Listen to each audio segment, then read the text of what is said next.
Hello, good evening. How is everyone doing? Mabisuki with Kitsune Gamer here. And yes, Husky, you are a good boy. You are a tamed husky. Ren has you curled around her finger. Okay, so today I'm going to be doing some more Warriors ASMR. I said I was going to do this every Friday until we finish the book, and I said that I would also probably continue with the series if everyone liked it. Yes, you are, Husky. Don't even try to deny it. So today we are going to be doing chapters 6 through 10 before the end of stream. I do want to remind everyone that there is other redeems that you can do. It is an ASMR stream. You can still request other things.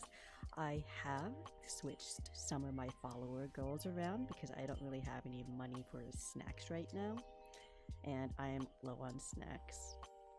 So when I get new snacks, I have food money tomorrow, but I have my sisters taking my car at the current moment because she's visiting my family. And as I explained last stream, they are allowing her to use my car instead of theirs. And I only have a Can-Am I'm riding, so I can't go get groceries until she leaves. But that is one of the reasons why I changed around my follow goals and I added Fox model redeems. So instead of me using the maid outfit stuff, the headpiece, the tie, or the bow, I have turned that into follow goal stuff so that you guys can actually enjoy that. They last 15 minutes a piece, that's why they're a little more expensive than the other ones. The other ones are usually just for 5 minutes for the ASMR stuff. So 15 minutes, I thought that 1,000 points was very valid and fair. Cheeky bit of book club at 4 a.m. Friday night. Hi Banana, how you doing? I haven't seen you in a while. Evil Feral Husky, you're not feral. I have never seen you feral. You've been a little bit chaotic, but like you're not as bad as Daffy can get. Durian always stink, but you are. Don't keep stinks, Husky. I don't stink. What does Ren? You are a little your English is a little in that sentence. You're good. I'm good too, Banana. As I was explaining, today is Warrior Brook ASMR Day. I did this because I had reached a Yonathon goal last month, and I have decided to do the first book. And I said that we would continue with the book if we end up liking the ASMR with the book. So the book series, I have every single book from the series.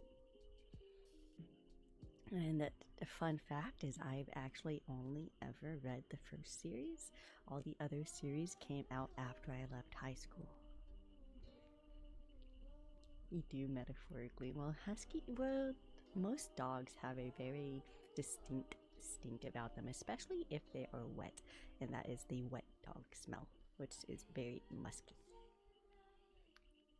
Dyslexic or something like that. Oh yeah, I have some days where I feel like I'm dyslexic.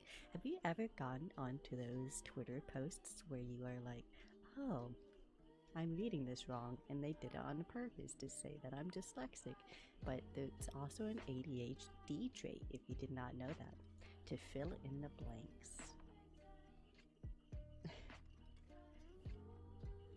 I need to catch up on what's going on in the book. Well, so the first couple of chapters, we have discovered that Rusty is the main character and it was a house cat. They called him a kitty pet, and he became a part of the clan that is the main clan in the first book, which is the Thunder Clan. Aside from that, we realized that one of the co-leaders had died, and that all happened in the first 5 chapters. Ren has dyslexia, apparently due from having the ability to think in a 3D space. It's weird.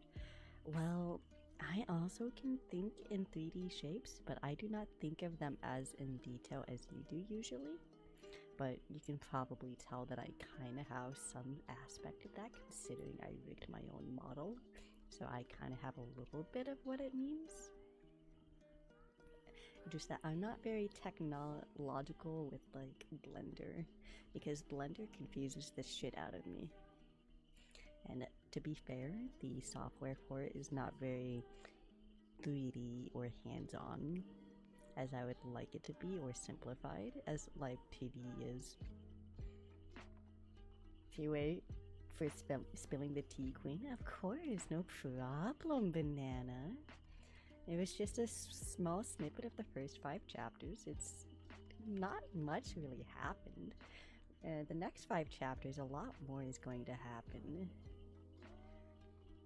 It's your natural musk, so suck it up. That's probably why you can't get a woman and hold on to them, Husky. You kinda sneaky. He didn't even redeem the burn, and I did it anyway.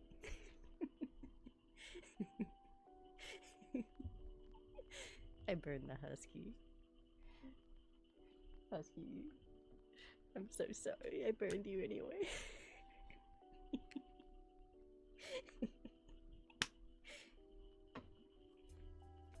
Anyway, so we are going to be starting on chapter 6 today, and we're going to go all the way through chapter 10, and once we hit chapter 11, I am going to end the stream, and that is what we are going to be doing today. You shower constantly. Are you sure about that? Are you sure that you shower constantly? You're kind of smelly. Yeah, you definitely smelly. You definitely stink. Oh, you're looking at your follow time. Yeah, 2 years, 10 months, and 9 days. Quite a while. I remember that you had to go for a while because I switched from the 13 plus to the 18 plus streaming. Put some flour on Husky bath. Oh, you should put some rose petals in there. Rose water smells phenomenal. Also, I love the smell of vanilla. There's actually quite a few people who do not like the smell of vanilla. And I love the smell of vanilla.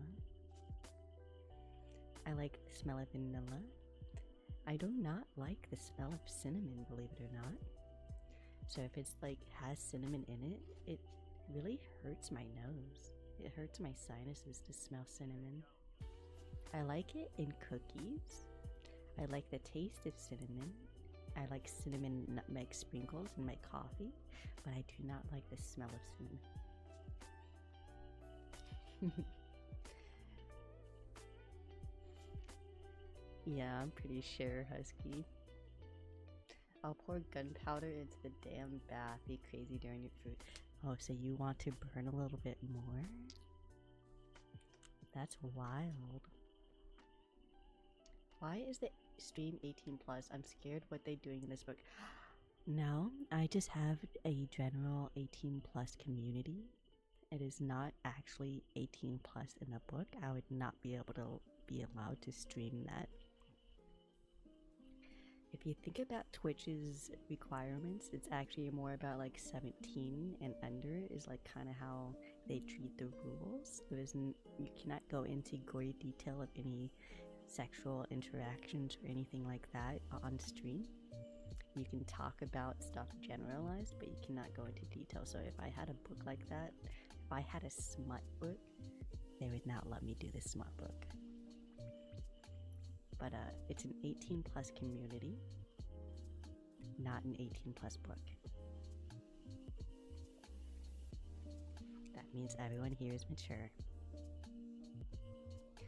Cuss like a sailor, I will too. Off like a fucking firework. English, please. Alright. You guys, I'm gonna go ahead and start reading from chapter 6. So if you would like to listen, feel free. I will read the chat, and if you redeem any of the redeems, I will pause at a valid point in the book, and I will do that redeem for the 5 minutes. Alright. Chapter 6. Early morning sunlight streamed down onto the forest floor as Firepaw roamed in search of prey. 2 moons had passed since he had begun his training. He felt at ease in this environment now. His senses had been awoken and educated in the ways of the woods. So, Rusty, the main character, if you were not here last time, has changed his name to Firepaw, and that is the name that the other cats have given him. So if you are not caught up, that is what his name is. That is the main character in the first book. Orchid says Ayo. No, I'm a husky. Fuck English. You have to English. English for the husky. You ain't no little bunny. Are you sure about that? I've seen your scores on the BDSM test site. Hi Holy, thank you for checking in. Firepaw paused to sniff the earth and the cold, blind things that moved within it. He caught the scent of a 2-leg that had moved within it. Ayo. Nice. Thank you for the bow tie redeem. I hope you enjoy that. Sorry for my chair creaking. I was adjusting where I was sitting. I don't know. You might be a vote bunny too, with how you are, Husky. Now that Greenleaf was fully here, leaves were thick on the branches and tiny creatures were busy beneath the carpet of leaf mold. Firepaw made a lean, strong shape as he moved silently through the trees, all his senses alert for the scent trail that would end in a swift kill. Today he had been set his first solo task. He was determined to do well, even if his task was only to bring back fresh kill for the clan.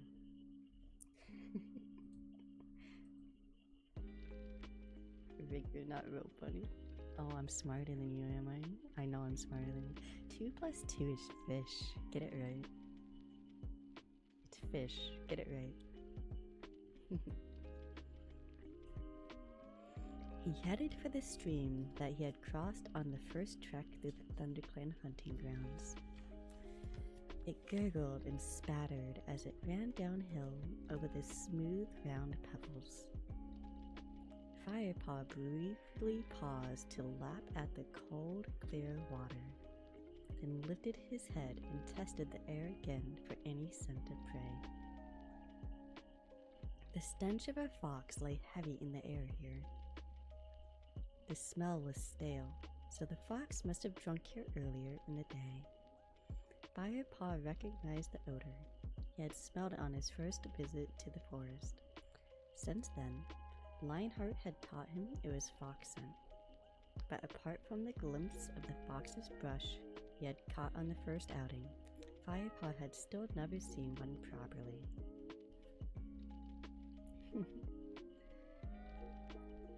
You guys are so chaotic tonight. You're a lot more chaotic than the first time I was doing the ASMR. I do want to remind you guys that the fish is open. So if you want to fish, it is there.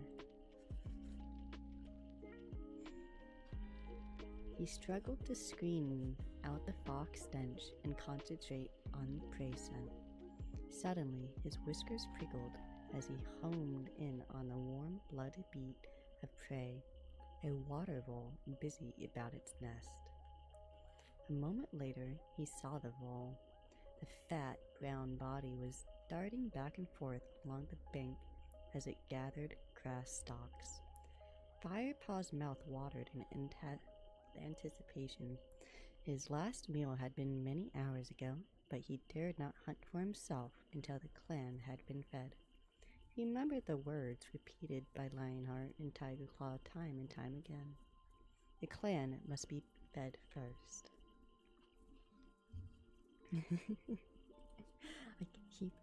You keep getting caught by the auto mod, Husky. It does not like you today. That was 3 times now.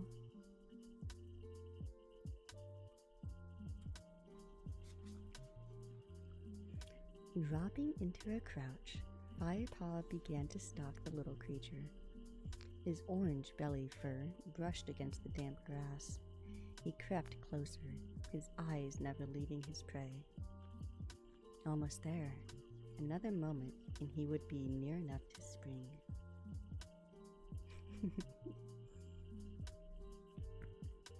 Suddenly, there was a loud rustle in the ferns behind him.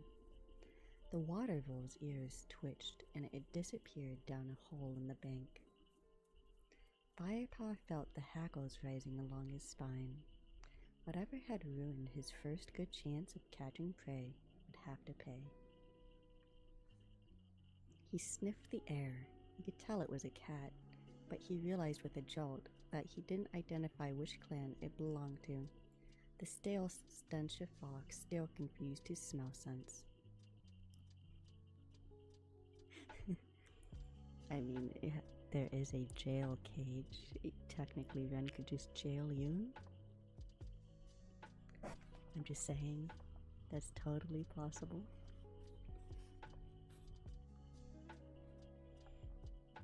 A growl rose in his throat as he began doubling back in a wide circle.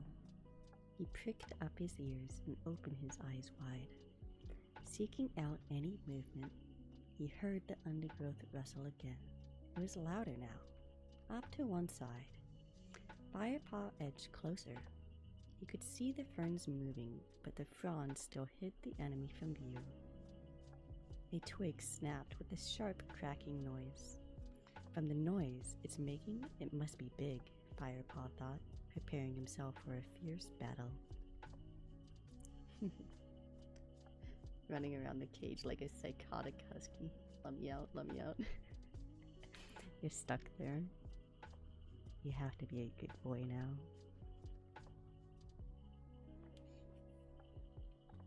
He leaped for the trunk of an ash and climbed swiftly and silently up to an overhanging branch.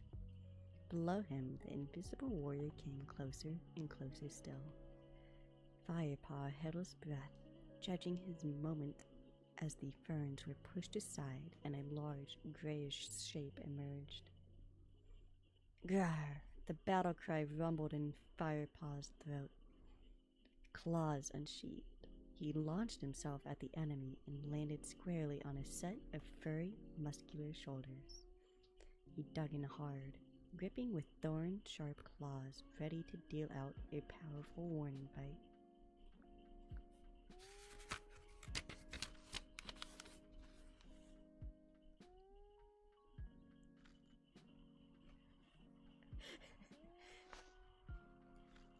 Damn comic of this chat one of these days. I don't know. You know what? Don't give Ren ideas. Ren might make a comic of this chat if you let her. Ren, I dare you to make a drawing of Husky in the cage talking to chat. That would be so funny. Wow, what's sad? The body below him shot straight up into the air, carrying him with it. Ah, Greypaw? Firepaw recognized the astonished voice and caught his friend's familiar smell, but he was too fired up to loosen his grip. Ambush, morale, spat Greypaw, not realizing the cat gripping on his back was Firepaw. He rolled over and over in an attempt to dislodge his attacker. Oof! Firepaw rolled with him, squashed and flattened beneath the heavy body. It's me, Firepaw, he yelled, as he struggled to pull free and sheath his claws. Rolling away, he sprang to his feet and gave himself a shake, which rippled all the way along his body to the end of his tail. Greypaw, it's me, he repeated. I thought you were an enemy warrior. I gave Ren ideas earlier. No, this time it was you that gave me an idea to give Ren an idea. That's your own fault. You can hear the birds outside, so I better go to bed. Hope you guys don't die in your sleep tonight. Bruh, that is so dark. What the fuck? Sleep well, banana. Maybe get some food if you need it. Food does help improve your mood. Fuck a duck. I didn't know that you fucked ducks as a husky. That's kind of wild. Graypaw rose to his feet. He winced and shook himself. It felt like it, he grumbled, twisting his head around to lick his sore shoulders. You've raked me to shreds.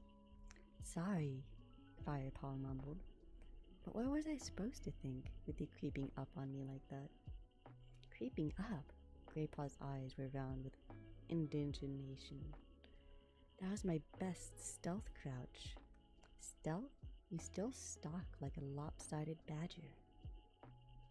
Firepaw teased. He flattened his ears playfully. Graypaw gave a hiss of delight. I'll show you, lopsided. Red is drawing. They've gone silent. Oh shit, yeah. They're gonna do what I said. It's gonna be funny. The two cats leaped at each other and began rolling over and over in a play fight. Graypaw swiped at Firepaw with a heavy paw, and the young apprentice's head buzzed with stars. Oof! Firepaw shook his head to clear it and then launched a counterattack. He managed to get in a couple paw strikes before Graypaw overpowered him and held him down. Firepaw let his body go limp. You give up too easily, mewed Graypaw, loosening his grip.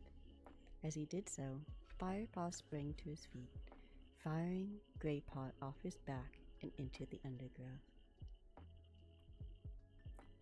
Oh, it's gonna be so funny. It's gonna be super funny. You know that Ren's going to post that in the art section. That's what they like to do.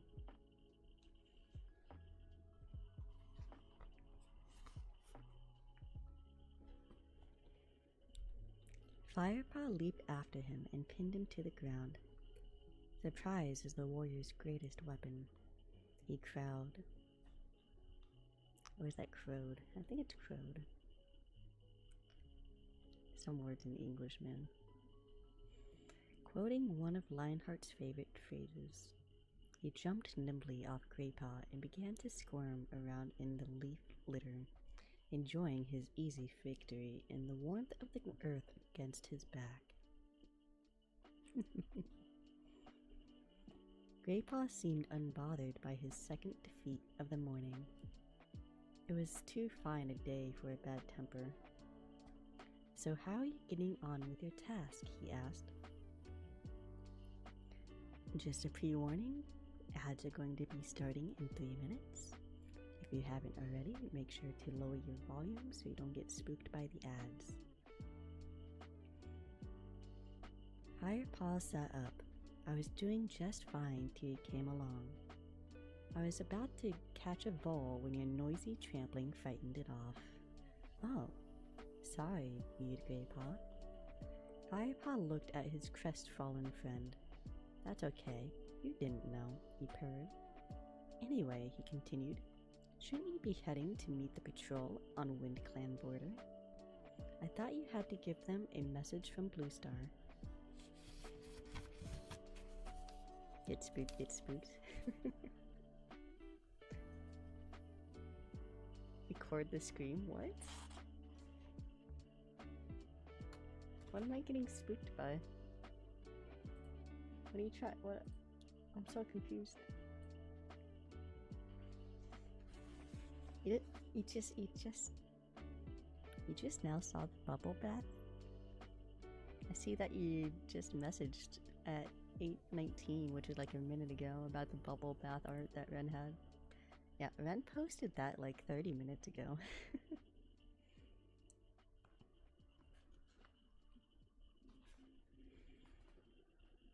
Yeah, but there's plenty of time. I was going to do a little hunting first. I'm starving.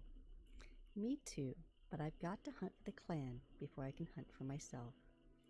I bet Dustpaw and Sandpaw used to swallow a shrew or two when they were hunting duty. Fluff off, you just saw that, yeah. Ren likes to do a lot of sketches.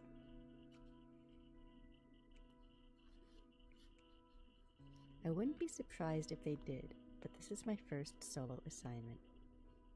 And you want to do it right. I know, Greypaw sighed. What is the message from Bluestar anyway? Firepaw asked, changing the subject. She wants the patrol to wait at the Great Sycamore until she joins them at Sunhigh. Seems that some Shadow Clan cats have been prowling around. Bluestar wants to check things out. You best get going then, Firepaw reminded him. The Wind Clan hunting grounds aren't too far from here. There's plenty of time, answered Greypaw confidently.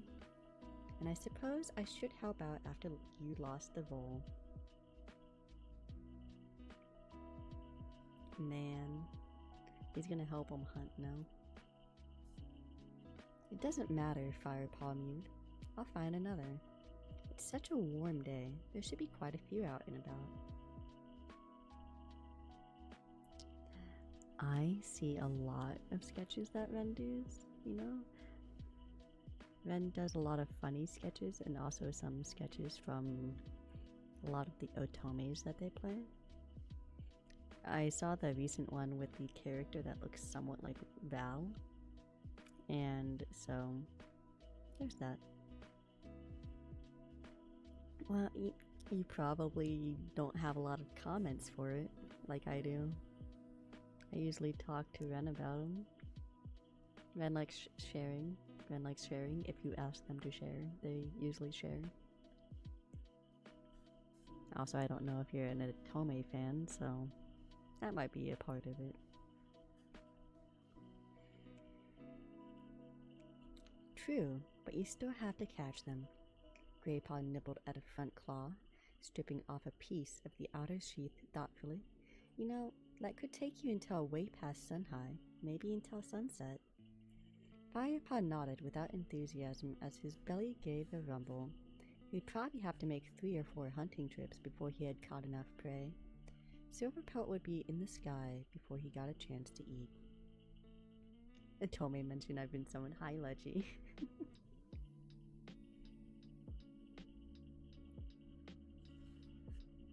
Greypaw stroked his whiskers. Come on, I'll help you get started. I owe you that at least. We should be able to catch a couple voles before I have to get going. Firepaw followed Greypaw upstream, glad of the company and the help. The fox stench was still in the air, but suddenly it smelled stronger. You're laughing because of Lechy's entrance. Well, fun fact, Ren may send me a lot of the sketches, but I send Lechy a lot of TikTok videos of like Korean pop stars and stuff.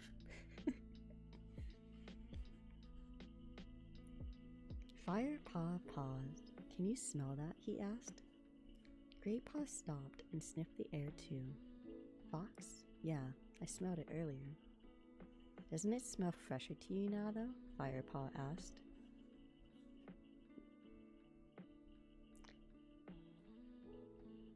Worse than Tactahusky with weapons AO.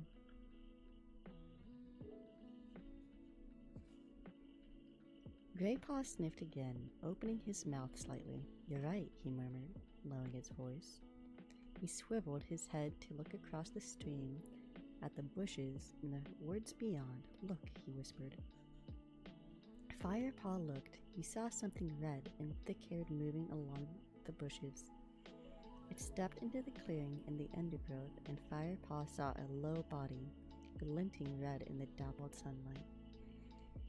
Its tail was heavily furred, and it had a long, narrow snout. So that's a fox? Firepaw whispered. What an ugly muzzle.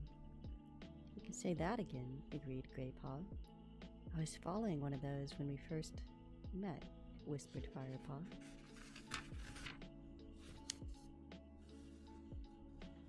Waiting for your weapon parts. Lechy, hot guys in video games right now. Oh, That reminds me, one of the follow goals that I moved was actually the Cloud Meadow one. So I could add in all the clothing items for the fox. So that's gonna be later on the follow goals now. Welcome back everyone from the ads. So Firepaw, while Giga is out, has met and ran into a fox. Also, damn, I just hit my elbow, ouchie. Lechi, stop being hornier than Wombus, bro. That's wild to say. Lechi is a pure being. More likely was following you, you idiot, his grey paw. Never trust a fox. Looks like a dog, behaves like a cat. We must warn the queens that one has strayed into our territory. Foxes are as bad as badgers when it comes to killing young kids. I'm glad you didn't catch up with the one you saw last time. He'd have made mouse meat out of a tiny scrap like you. Firepaw looked a little put out, and Greypaw added, "You'd stand a better chance these days, though. Anyway, Blue Star will will probably send a warrior patrol to scare it off. Put the queen's mind at rest." Thanks, Wooly, for the redeems. You silly. You put the tie on.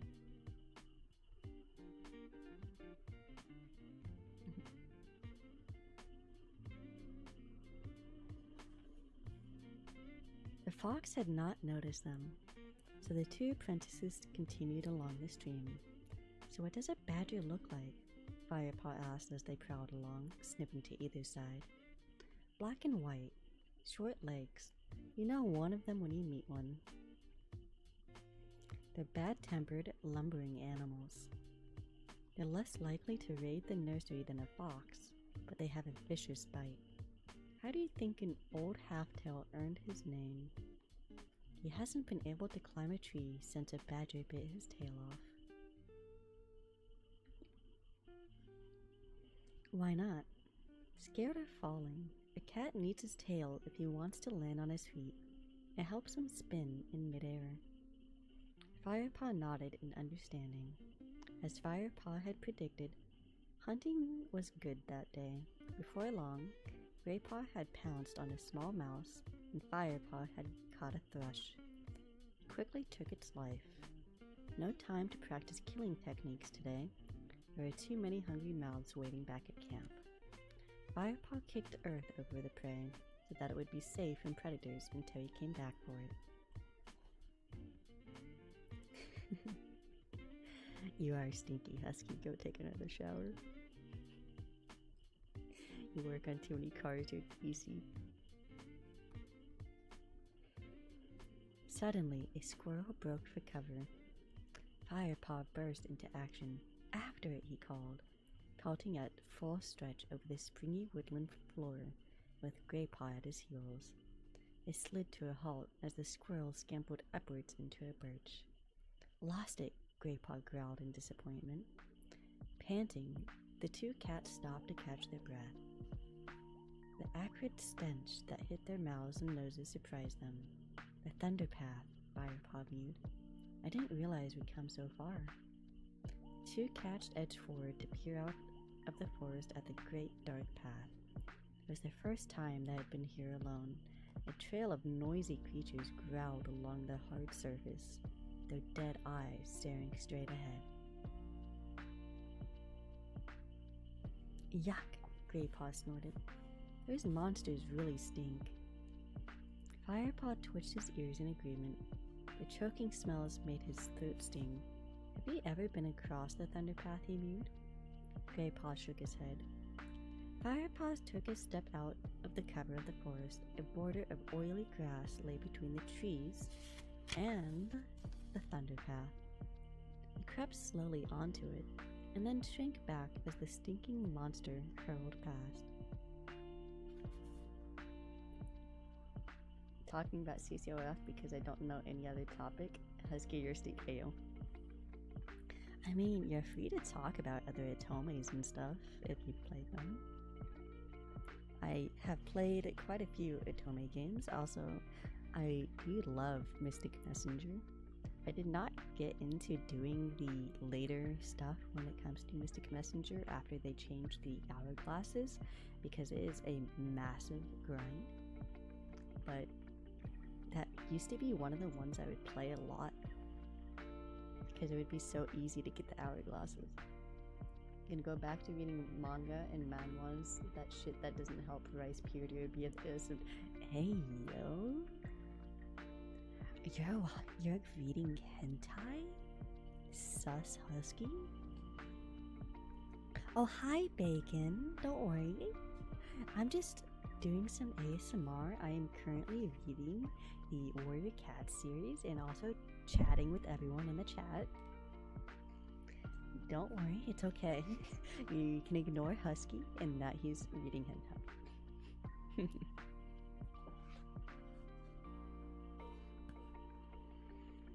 Hey, where are you going, Greypaw mewed. Firepaw didn't reply. He waited till there were no monsters in sight, and he edged forward again. Across the grass, right to the edge of the path, cautiously, he reached out a paw to touch it. It felt warm, almost sticky, heated by the sun. He looked up, staring across the thunderpath. Was that a pair of eyes glinting out of the forest on the other side? He sniffed the air, but he smelled nothing except the stench of the great gray path. The eyes on the other side were still shining in the shadows. Then they blinked slowly. Of course I'm gonna call you out, Husky, and thank you. Have a nice read. And also a nice night if you end up going to sleep early. Firepaw was sure now. It was a Shadow Clan warrior, and it was staring straight at him. Firepaw! Greypaw's voice made Firepaw jump, just as a huge monster taller than a tree roared past his nose. The wind from it almost toppled him over. Firepaw turned and ran as fast as he could back into the safety of the forest. You mouse-brained fool, spat Greypaw. His whiskers trembled with fear and anger. What were you doing? I just wondered what the Thunderpath felt like, Firepaw muttered. His whiskers were trembling too. Yeah, when I suddenly used the model on you, you were so confused. You're like, what the heck is that? How dare you? Come on, hissed Greypaw edgily. Let's get out of here. Firepaw followed Greypaw as he leaped away back into the forest. Once they were a safe distance from the Thunderpath, Greypaw stopped to catch his breath. It scared the crap out of me. Are you sure about that? It's not the worst thing in the world. I put a lot of effort into this model.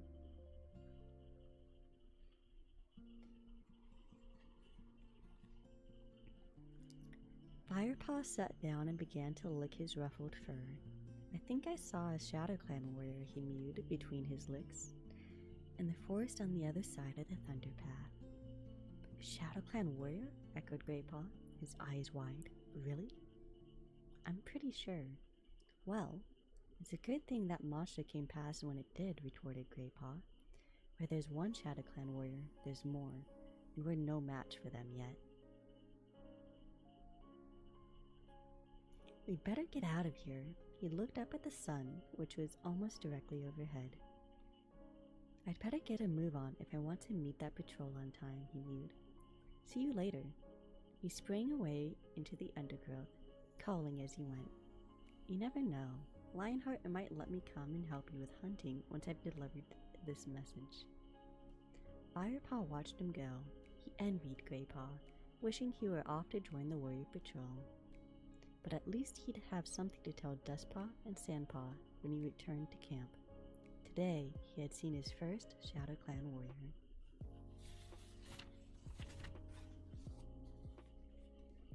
I'm gonna go play one more night. If I say something weird, it'd be very out of context. That's good. Yeah, don't worry. Husky's not here right now. Husky went to go read his sus manga. So, you're not going to hear anything out of context for a while. And I doubt there's going to be anything out of context in this book. It is a very chill book. I mean, I got this series when I was in high school from the library, so it's a very say-so book. Don't worry about it. Also, that was the end of chapter 6. We are on chapter 7 now.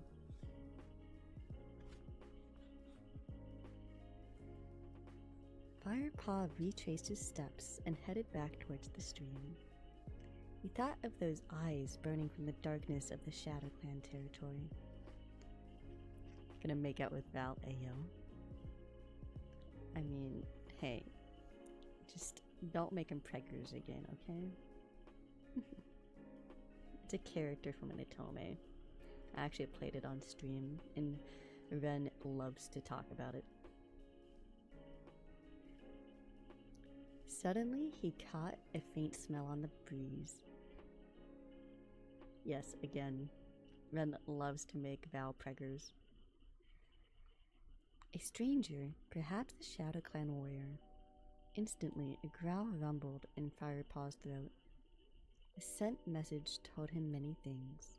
The stranger was a she-cat, not young and definitely not from ThunderClan. She carried no distinct scent from any of the clans, but Firepaw could tell she was tired, hungry, and sick, and she was in an ugly mood. Hey yo!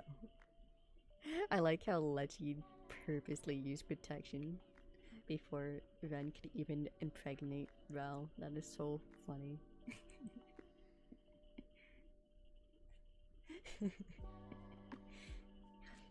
I made those redeems, like those little commands, just for those two. Dropping low, Firepaw moved forward, heading toward the scent. Then he paused in puzzlement. The warrior's scent was fainter now. He sniffed again. Suddenly, with a lightning movement, a snarling ball of fur burst from the bushes behind him. Firepaw screeched in shock as the she-cat slammed into him, knocking him sideways. Two heavy paws clamped down onto his shoulders, and iron jaws closed around the back of his neck. "Meow!" he grunted, already thinking fast. If the other cat were to sink its fangs too deep, it would be all over. He forced himself to go limp, relaxing his muscles as if in submission, and let out a pretend howl of alarm. The she-cat opened her mouth to give a triumphant yell. Ah, a puny apprentice. Easy prey for a Yellowfang, she hissed. At the insult, Firepaw felt a surge of fury. Just wait. He'd show this copped-up furball what kind of warrior he was, but not yet, he told himself. Wait until you feel her teeth again. Yellowfang bit down. Firepaw surged upwards with all the strength in his powerful young body. The she-cat gave a snarl of surprise as she was thrown clear. She tumbled backwards into the gorse bush. Firepaw shook himself. Not such easy prey, huh? Yellowfang hissed defiance as she tore herself free from the clinging branches. Not bad, young apprentice. She spat back, but you'll need to do a lot better. Firepaw blinked when he saw his opponent clearly for the first time. The she-cat had a broad, almost flat face and round orange eyes. Her dark gray fur was long and matted into smelly clumps. Her ears were torn and ragged. Her muzzle was traced with scars of many old battles. Firepaw stood his ground. He puffed out his chest and glared a challenge into the intruder's face. You're in ThunderClan's hunting ground. Move on. Who's going to make me? Yellowfang drew back her lip defiantly, exposing stained and broken teeth. I will hunt, then I will leave. Or maybe I'll just stay a while. Enough talk, Firepaw spat. feeling the stir of ancient cat spirits deep inside him. There was no trace of the house cat in him now. His warrior blood was up. He was itching to fight, to defend his territory and protect his clan. Yellowfang seemed to sense the change in him. Her fierce orange eyes sparked with new respect. Dipping her head and breaking eye contact, she started to back off. No need to be hasty now, she purred in a silky tone. Firepaw wasn't fooled by her trickery. Claws extended and fur on end, he leaped forward, his war cry ringing out, "G'rar!" With a hiss of rage, the other cat responded, snarling and spitting. The young cat and old locked together. They rolled over and over, teeth and claws flashing, ears pressed flat to his head. Firepaw fought to get a grip, but the she-cat's clumpy fur snagged his claws, and he couldn't break through the skin. Then Yellowfang reared up on her back legs, with her filthy tail bristling. She looked even bigger. Firepaw sensed Yellowfang's huge jaws lunging towards him. He leaned backwards, just in time. Snap! Barbed teeth closed in the air next to his ear. Lichier. Litchi. Ren's calling you.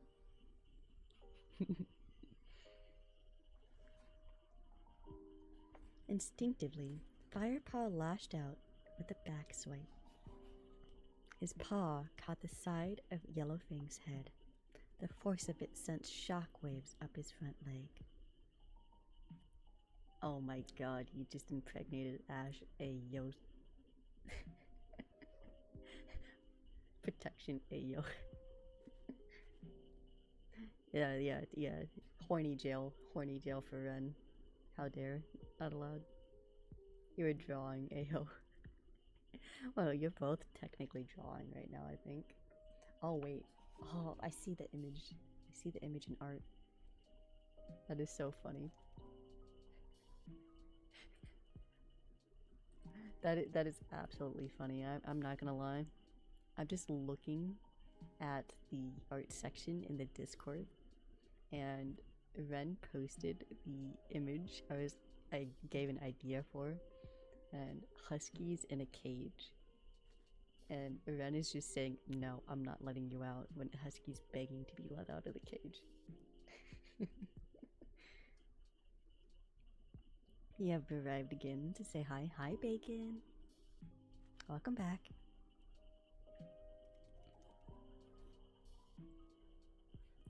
Draw who? Huh? You drawing someone else? Hey, yo.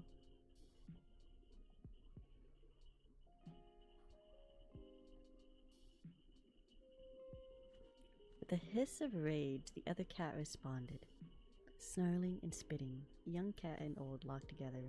He rolled over and over, teeth and claws flashing, ears pressed flat to his head. Firepaw fought to get a grip, but the she-cat's clumpy fur snagged in his claws, and he couldn't break through the skin. And Yellowfang reared up her back legs with a filthy tail bristling. She looked even bigger. Firepaw sent Yellowfang's huge claws lunging toward him. He leaned backwards just in time. Snap! Barred teeth closed on the air next to his ear. Instinctively, Firepaw lashed out with a back swipe. His paw caught the side of Yellowfang's head. The force of it sent shockwaves up his front leg. Yow! Stunned, Yellowfang dropped to forepaws.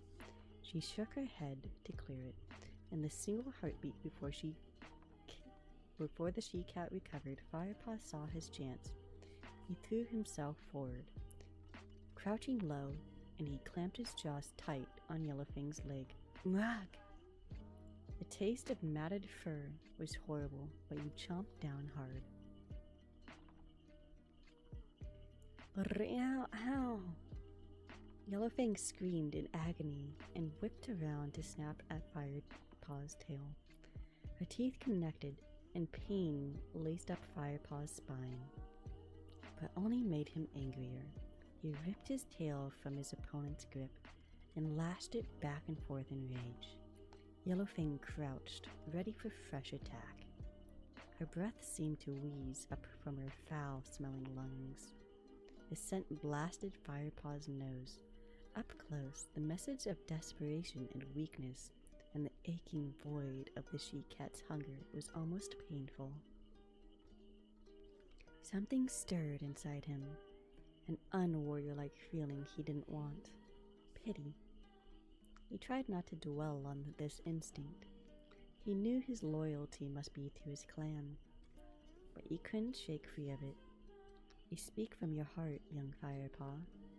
Lionheart's words echoed in his head once more. This will make you a stronger warrior one day. Then Tiger Claw's warning rang in his ears.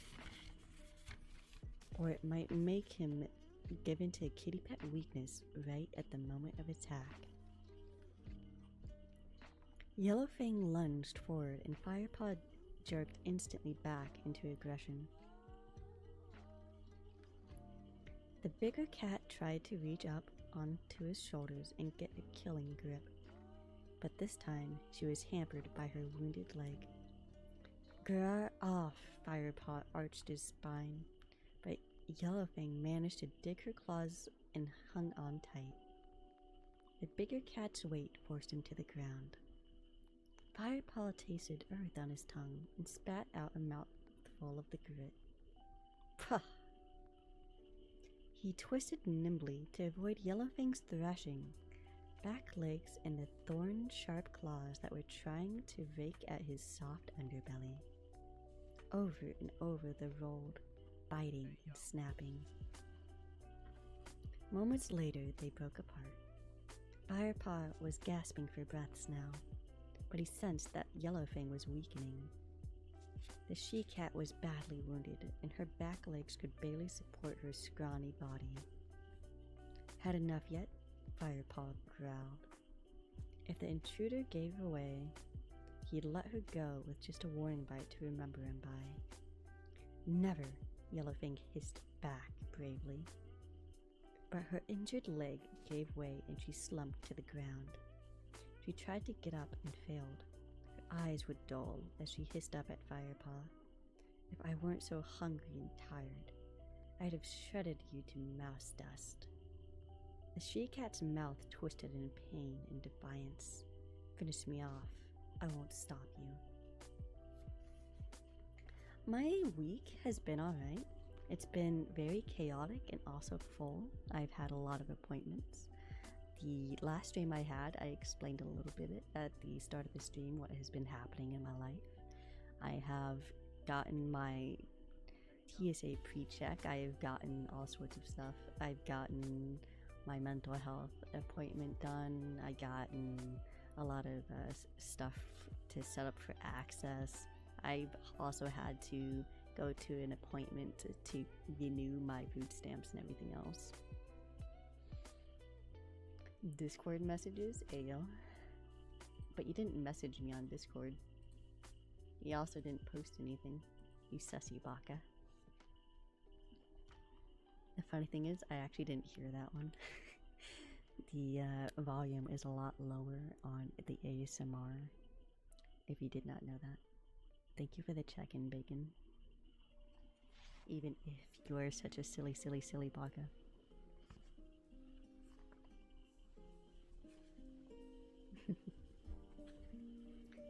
Firepaw hesitated. He never killed another cat before. Perhaps in the heat of battle he would, but a mercy killing in cold blood, this was something very different. Good, bad, naughty, silly baka, ayo. That is such a silly thing. But you chose the prompt.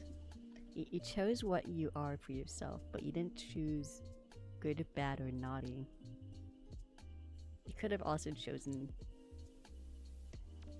I guess you are trying to place it in the middle of those. Oh, you want both? Okay.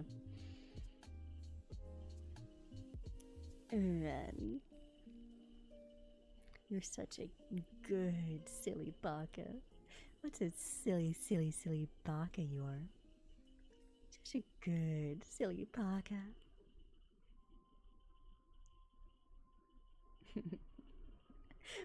Bacon's giving the dot dot dot. It's one of the prompts for ASMR. It's a redeemable. Don't look at me like that. Alright, here we go. You're such a bad, silly baka. How dare you? How absolutely dare you? You're so bad. What a bad, silly baka. I'm just going back to playing yo.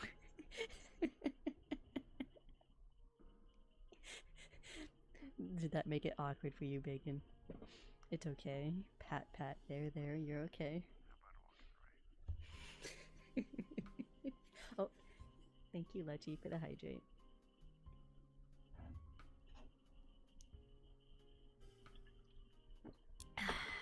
The funny thing is, I had tea.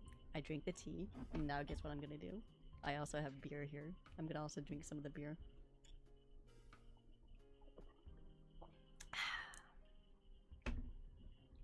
That's right, I hydrated and I drank. Now what you gonna do, Lechi?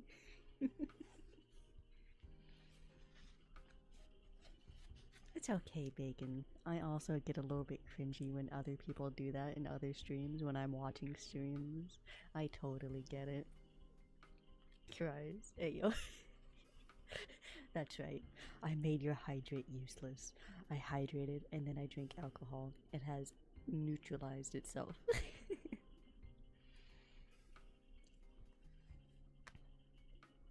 What are you waiting for? Yellowfang taunted. You're dithering like a kitty pet. Firepaw smarted at the she-cat's words. Could she smell the scent of two legs on him, even now, after all this time? I'm an apprentice of warrior of the Thunder Clan, he snapped. A poll? You don't... Okay. Okay. Well, it could be anything. It could be like, oh, what's your favorite movie? Oh, what's your favorite character in this? Oh, what's your favorite color? It could be how long you think it's gonna take me to finish the book. I don't know. Bacon or egg? Okay, okay. Let me do that. Give me a second. Bacon or egg? Poll. New poll. Bacon or egg? Bacon and egg. I will give that a 5-minute duration because we are doing ASMR, so we can have the time limit extended a bit. Here you go. Enjoy the poll.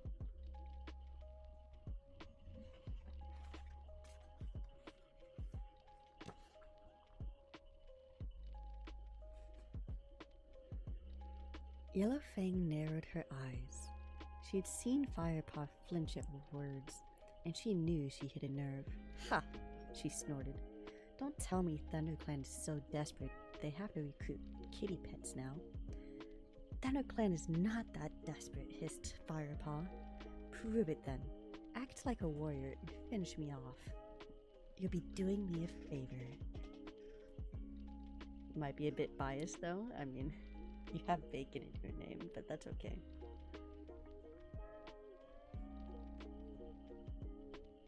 ThunderClan is not desperate, hissed Firepaw.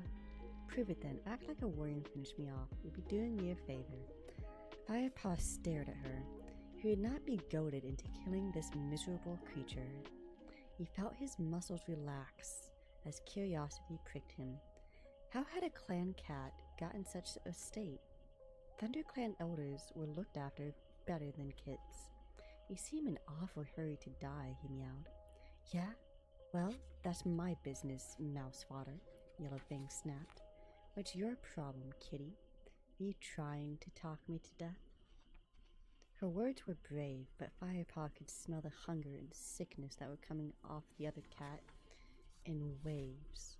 She was going to die anyway if she didn't eat soon, and since she could hardly hunt for herself, perhaps he should kill her now.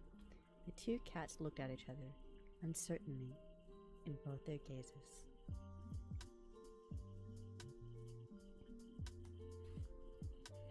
"Wait here," Firepot ordered at last. Yellowfang seemed to deflate. Her hackle smoothed out, and her tail lost its gorse bush stiffness. "Are you kidding, kitty?" "I'm going nowhere," she grunted, limping painfully towards a patch of soft heather. She flapped down and began licking her wound. Firepaw glanced briefly over his shoulder at her and hissed quietly tongue twister. Hissed quietly in exasperation before heading for the trees. As he padded silently through the ferns, sun-warmed odors filled his nose, and he caught the sour reek of a long dead rat. He heard the scratching of insects beneath the bark, the rustle of furry things scurrying over leaves. His first thought had been to go dig up the thrush he had killed earlier, but that would take too long. Maybe he should go scoop up the rat carcass. Easy meat, but a starving cat needed fresh kill. Only when times were very hard would a warrior cat eat crow food. Just then he paused, scenting a young rabbit ahead. A few more steps and he saw it. Flattening himself down, he stalked the creature. He was barely a mouse length away before it detected him. By then, it was too late. The white bobbed tail darting away sent the thrill of the chase surging through Firepaw's veins. A rush of speed, a flash of claws, and he had it. Then, swiper no swiping. Wow. How dare you?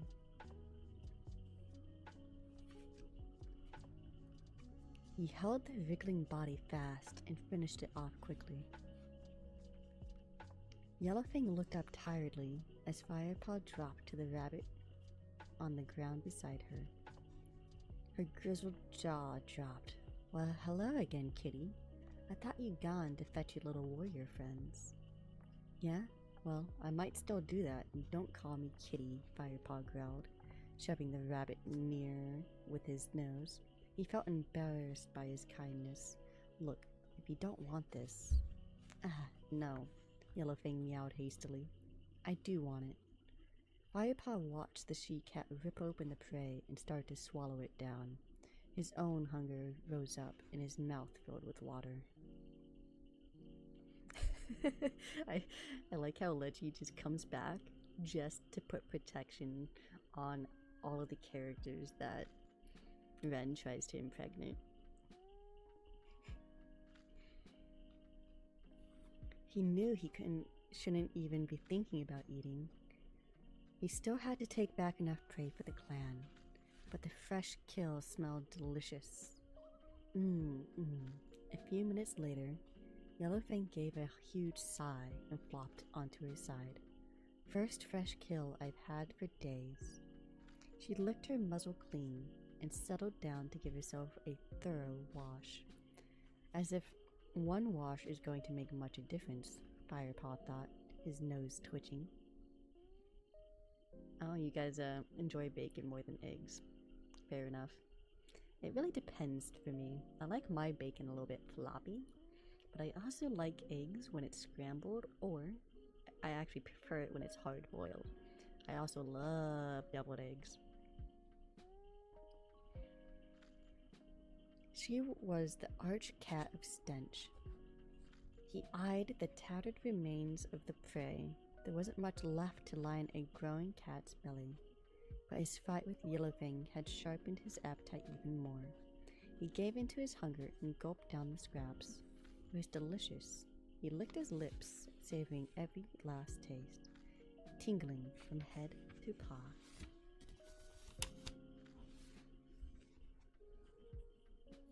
Yellowfang watched him closely, showing her the mock two-legs feed some of her brothers. isn't it? She mewed slyly. Knowing she had found his sore spot, she was trying to antagonize him. Firepaw ignored her and began to wash. It's poison, Yellowfang went on. Rat droppings. Only a spineless bag of fur would accept such disgusting frog spawn. She broke off and tensed. Shh. Warriors coming. Firepaw was also aware of cats approaching. He could hear their soft paw fall on the leaf litter and the sound of fur swishing through branches. He smelled the wind brushing against their coats. Familiar smells. They were ThunderClan warriors. Confident enough in their own territory not to care about the noise they made. Firepaw licked his lips guiltily, hoping to wash away any traces of the scraps he just swallowed. Then he looked at Yellowfang and the fresh pile of rabbit bones that lay beside her. The clan must be fed first, Lionheart's voice rang through his head once more. But surely he would understand why Firepaw had fed this wretched creature. His mind reeled, suddenly fearful of what would happen to him. His first apprentice task, and he had ended up breaking the warrior code. And that is the end of chapter 7.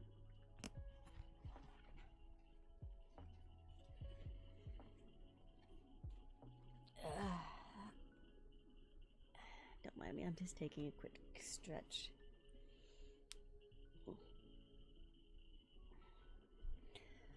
Since I have completed 2 chapters, I'm going to go ahead and take a quick break. I'm going to go ahead and use the restroom. Let me go ahead and get the sticky out. Come on, Sticky, where are you? BRB Sticky, please. Select. Okay. I'll be right back.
Hey yo, you're doing what now, Devour's chest? Ren, you sussy baka.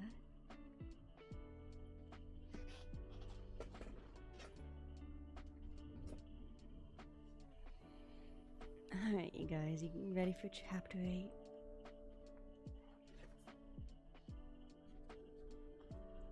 I think we have about 30 to 45 more pages left in the remaining 3 chapters.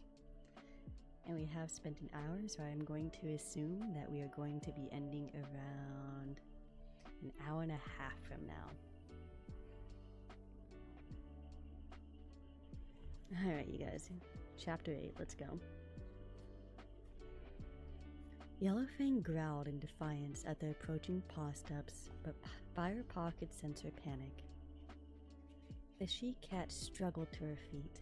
So long, thanks for the meal. She tried to limp away on 3 legs, and then winced in pain.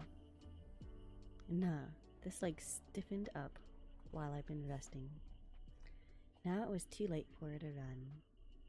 Silent shadows slipped out of the trees, and in a heartbeat, the ThunderClan patrol had encircled Firepaw and Yellowfang. Firepaw recognized them. Tigerclaw, Darkstripe, Willowpelt, and Bluestar, all of them lean and hard-muscled. Firepaw smelled Yellowfang's fear at the sight of them. Greypaw followed close behind.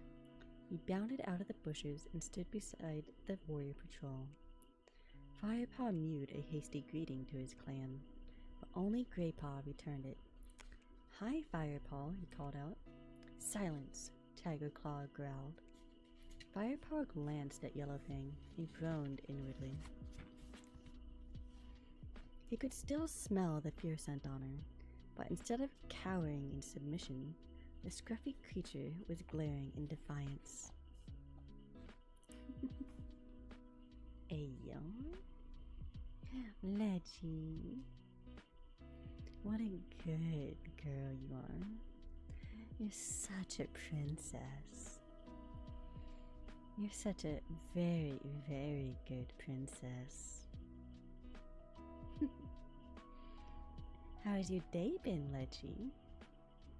Did they put a crown on your head yet? I bet that tiara looks good on you.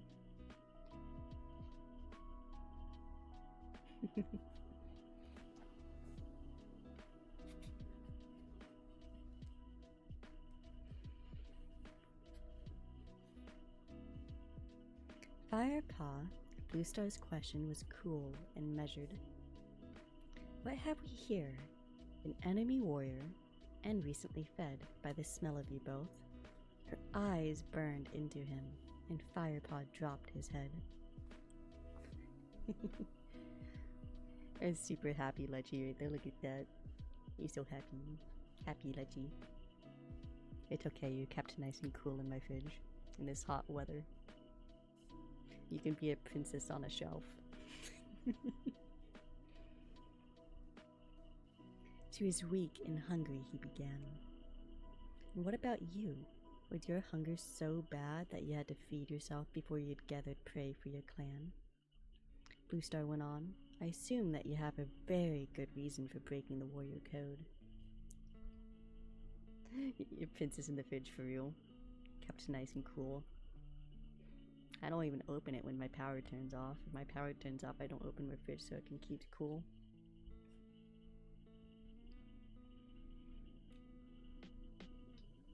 Firepaw was not fooled by the leader's soft tone. Bluestar was furious, and rightly so. He crouched lower to the ground. Before he could speak, there was a loud hiss from Tigerclaw. Once a kitty pet, always a kitty pet. Bluestar ignored Tigerclaw and looked instead at Yellowfang. Suddenly, she looked surprised. Well, well, Firepaw. It seems you have captured us a Shadow Clan cat, and one I know well. You're a Shadow Clan's medicine cat, aren't you? She meowed to Yellowfang. What are you doing so far into ThunderClan territory? I was the Shadow Clan medicine cat.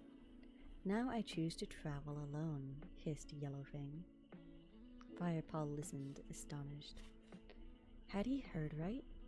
Yellowfang was a Shadow Clan warrior. Her filthy condition must have masked her territorial scent. He might have enjoyed tackling her more if he'd known. Yellowfang, Tigerclaw meowed mockingly. Looks like you have fallen on hard times if you can be bitten by an apprentice. Now Darkstripe spoke. This old cat is no use to us. Let's kill her now. As for this kitty pet, he has broken the warrior code by feeding an enemy warrior. He should be punished. Keep your claws in, Darkstripe, Bluestar purred calmly. All the clans speak of Yellowfang's bravery and wisdom. It may help us to hear what she has to say.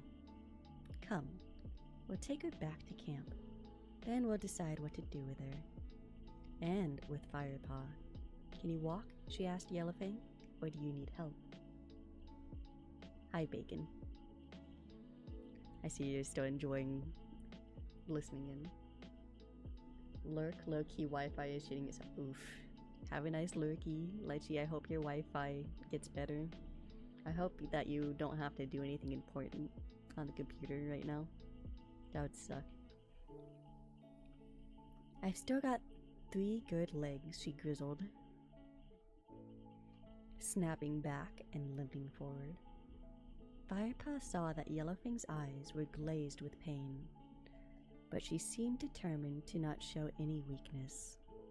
He noticed a look of respect flicker across Bluestar's face before the ThunderClan leader turned and slowly led the way through the trees. The other warriors took up positions on either side of Yellowfang, and the patrol moved off, carefully keeping pace with their lame prisoner. Firepaw and Greypaw fell in step together at the back of the group. Have you heard of Yellowfang? Firepaw hissed to Greypaw.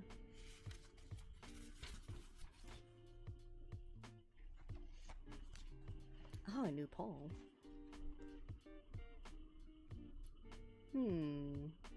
Alright.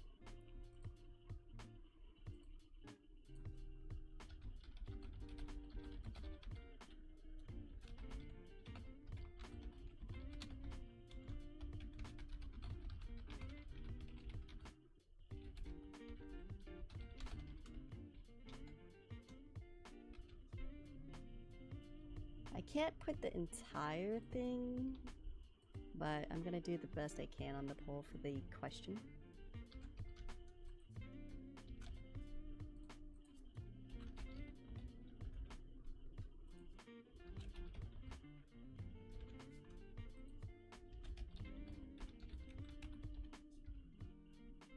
There you go, have fun. Enjoy your poll.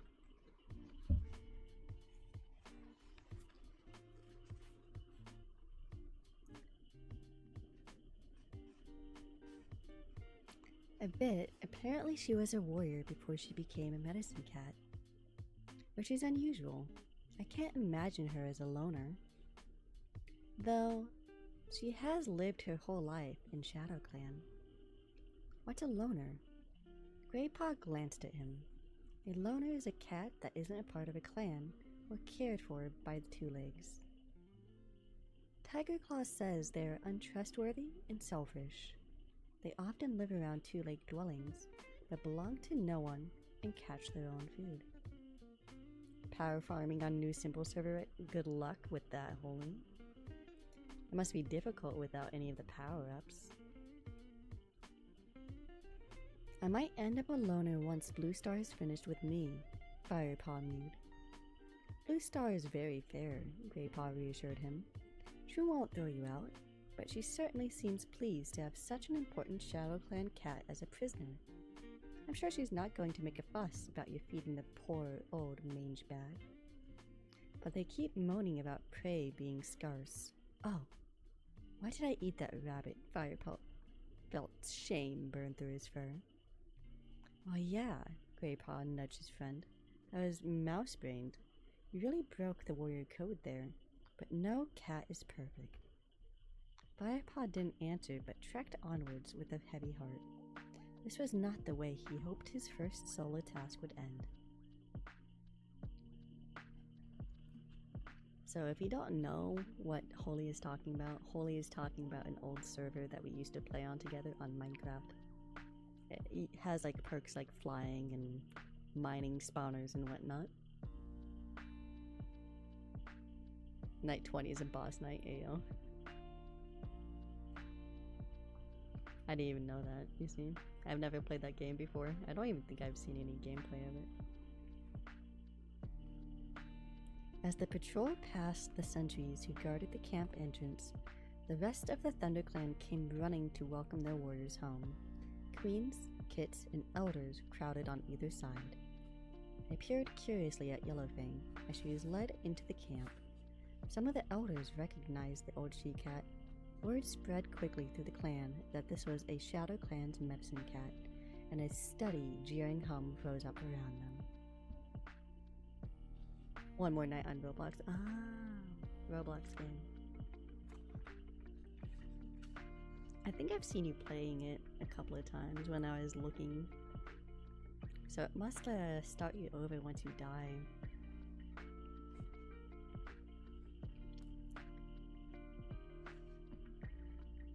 Yellow's Fang seemed deaf to the taunts.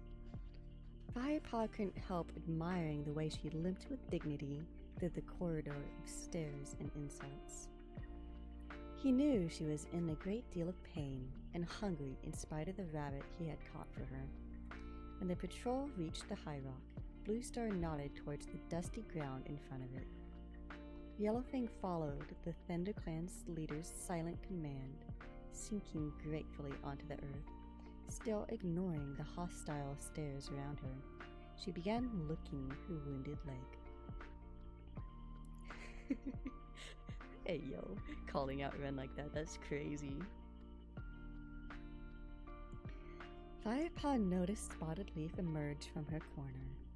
She must have scented the presence of an injured cat in the camp.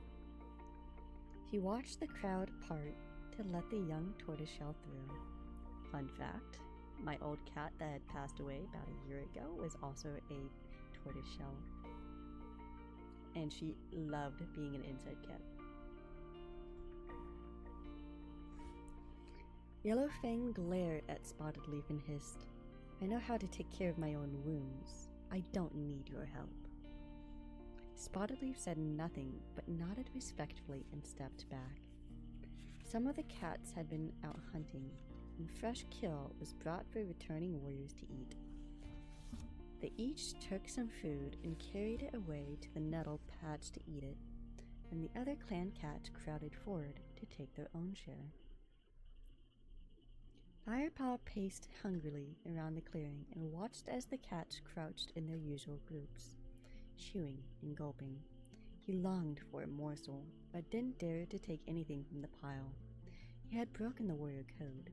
He guessed that this meant he was forbidden his share in the fresh kill. He paused beside the high rock where Bluestar was sharing words with Tigerclaw. Uncertain, Firepaw looked to his leader for a signal that he was allowed to eat, but the gray cat and her senior warrior were busy murmuring at one another in low tones. People said yes and also night 20. So they believe in you to get to night 20. Good luck.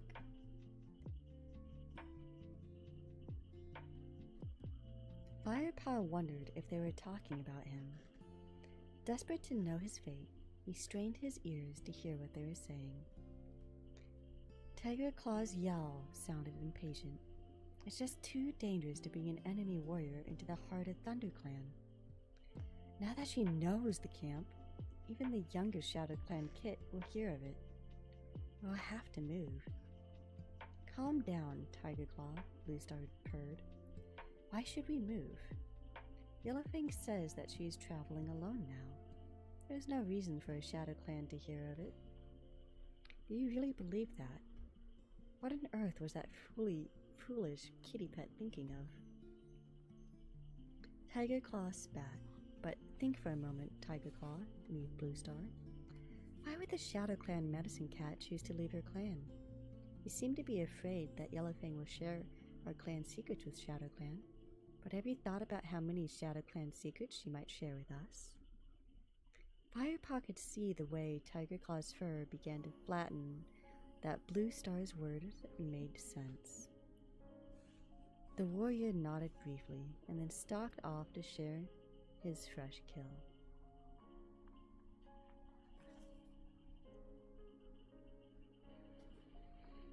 Bluestar remained where she was. She looked out across the clearing, where some of the younger kids were fighting and tumbling playfully in the dust. Then she stood up and began to walk towards Firepaw. His heart lurched. What was she going to say to him? But Bluestar walked straight past him. She did not even glance at him.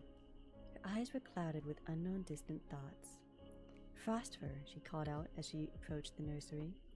A pure white cat with dark blue eyes slipped out of the brambles. Inside, the noise of the mewling grew louder. Hush, kits, purred the white cat reassuringly. It won't be long. Then she turned to her leader. Yes, Bluestar, what is it? One of our apprentices has seen a fox in the area. Warn the other queens to guard the nursery carefully. and make sure all kits less than 6 moons stay inside the camp until our warriors have driven it away. Phosphor nodded. I will pass on the warning, Bluestar.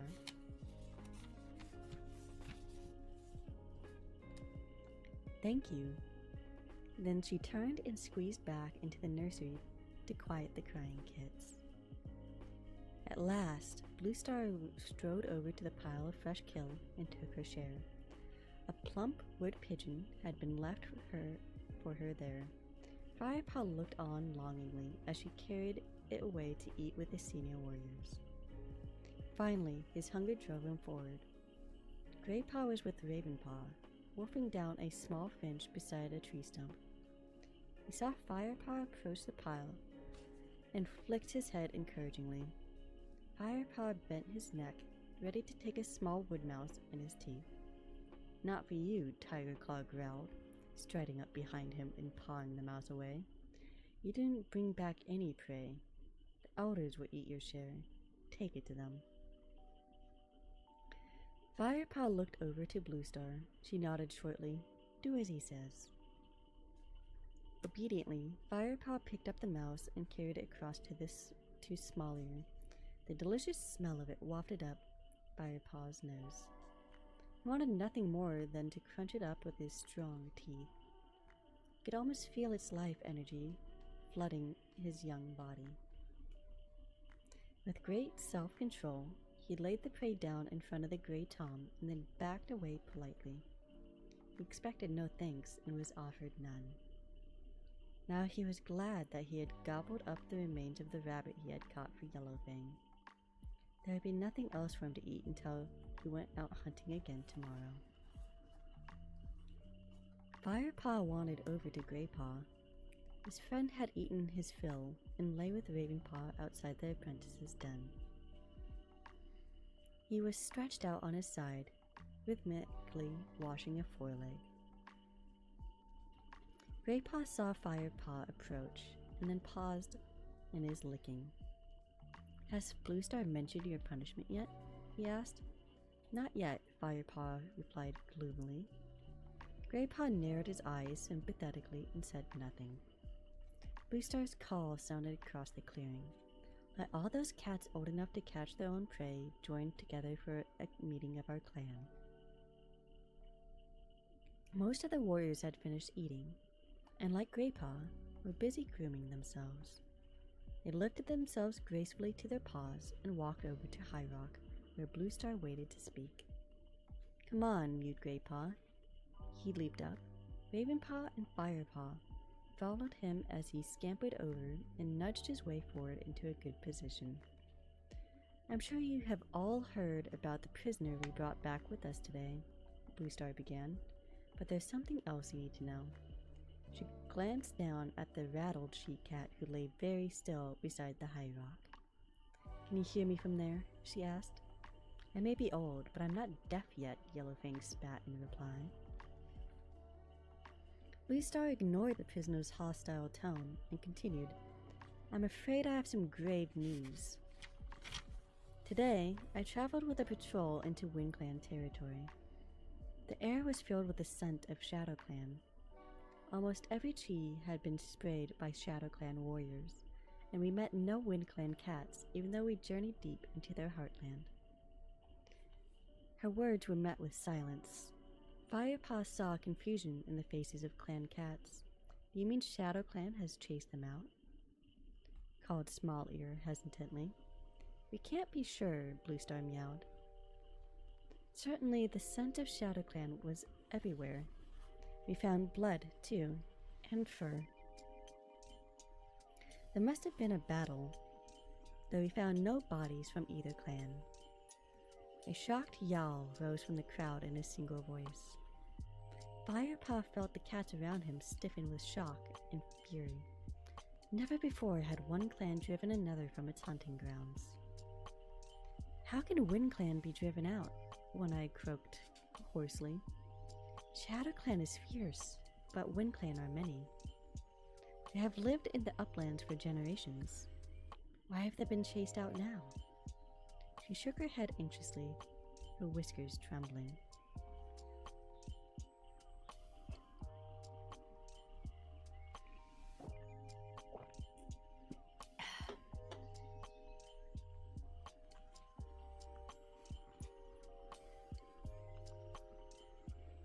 I don't know the answers to any of your questions, meowed Bluestar. It is well known that Shadow Clan has recently appointed a new leader. Following the death of Ragged Star, their new leader, Broken Star, gave no hint of any threat when we met him at the last gathering. Perhaps Yellowfang has answers, snarled Darkstripe. After all, she is of Shadow Clan. I am no traitor. Nothing would make me share the secrets of Shadow Clan with a brute like you, growled Yellowfang, glaring aggressively at Darkstripe. The ThunderClan warrior moved forward, ears flat, eyes close to slits, ready for a fight. Stop, yowled Bluestar. Darkstripe immediately halted in his tracks, even though Yellowfang goaded him on with blazing eyes and a ferocious hiss. That's enough, Bluestar growled. The situation is too serious for us to be fighting among ourselves. ThunderClan must prepare itself. From this moonrise onwards, warriors will travel in larger groups. Other clan members will remain close to the camp. Patrols will travel the boundary edges more frequently, and all kits must stay in the nursery. The cats below her nodded in agreement. Bluestar continued, Our need for warriors is our greatest obstacle. We shall get around this by speeding up the training of our apprentices. They need to be ready even sooner to fight for our clan. Firepaw saw Dustpaw and Sandpaw exchange a thrilled glance.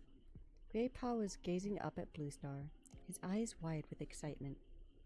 Ravenpaw just shuffled his paws anxiously. The black apprentice's wide eyes showed worry rather than excitement. Bluestar went on. One young cat has been sharing mentors with Greypaw and Ravenpaw. By teaching him, I shall speed up the training of all 3 apprentices. She paused and looked at her clan. I shall take on Firepaw as my own apprentice.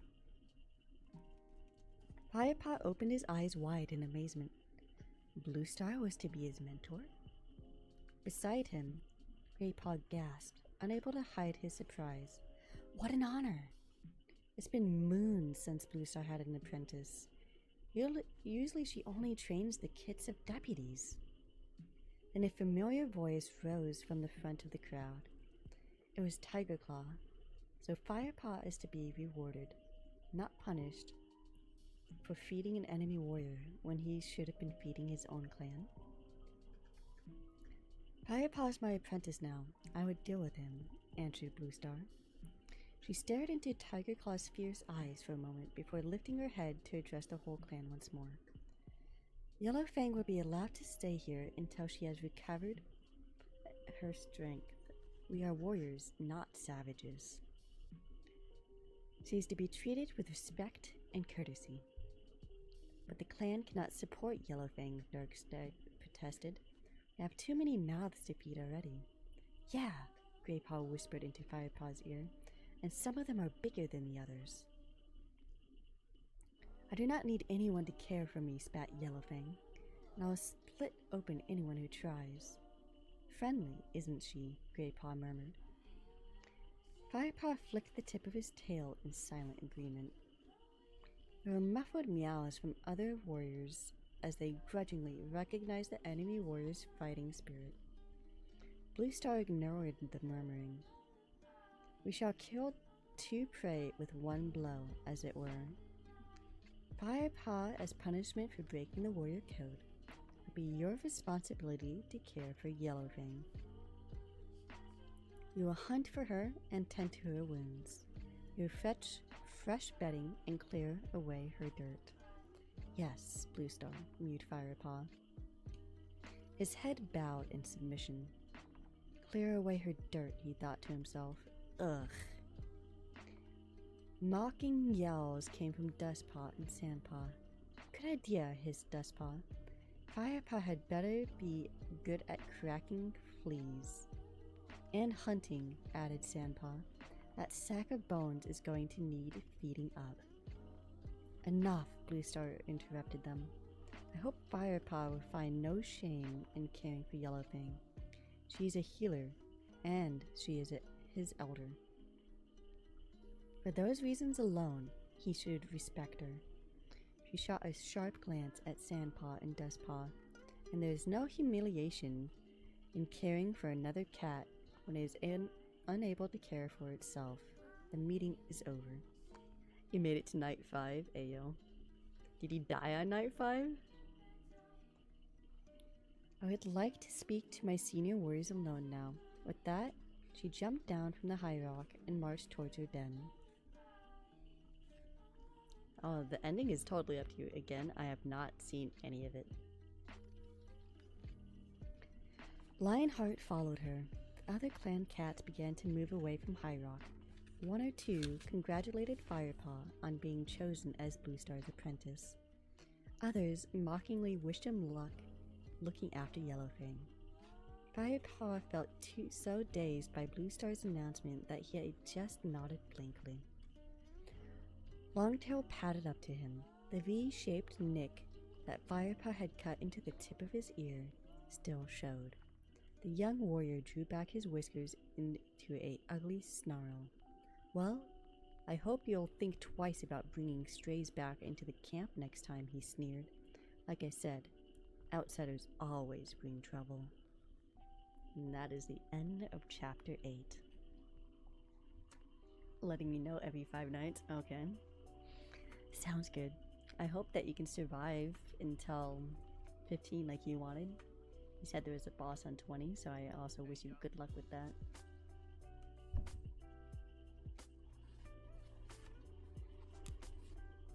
Chapter 9. I'd go and see to Yellowfang if I were you, whispered Greypaw. A Longtail strode away.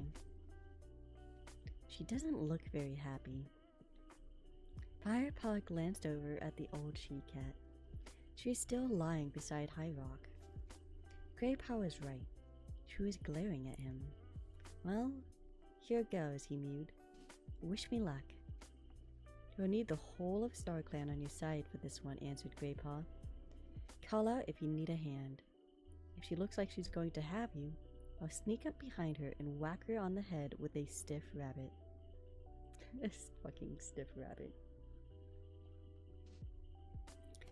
Firepaw purred with amusement and trotted off towards Yellowfang. His cheerfulness quickly evaporated as he neared the injured queen. The old cat was clearly in terrible mood. She hissed a warning and showed her teeth. Stop right there, kitty pet.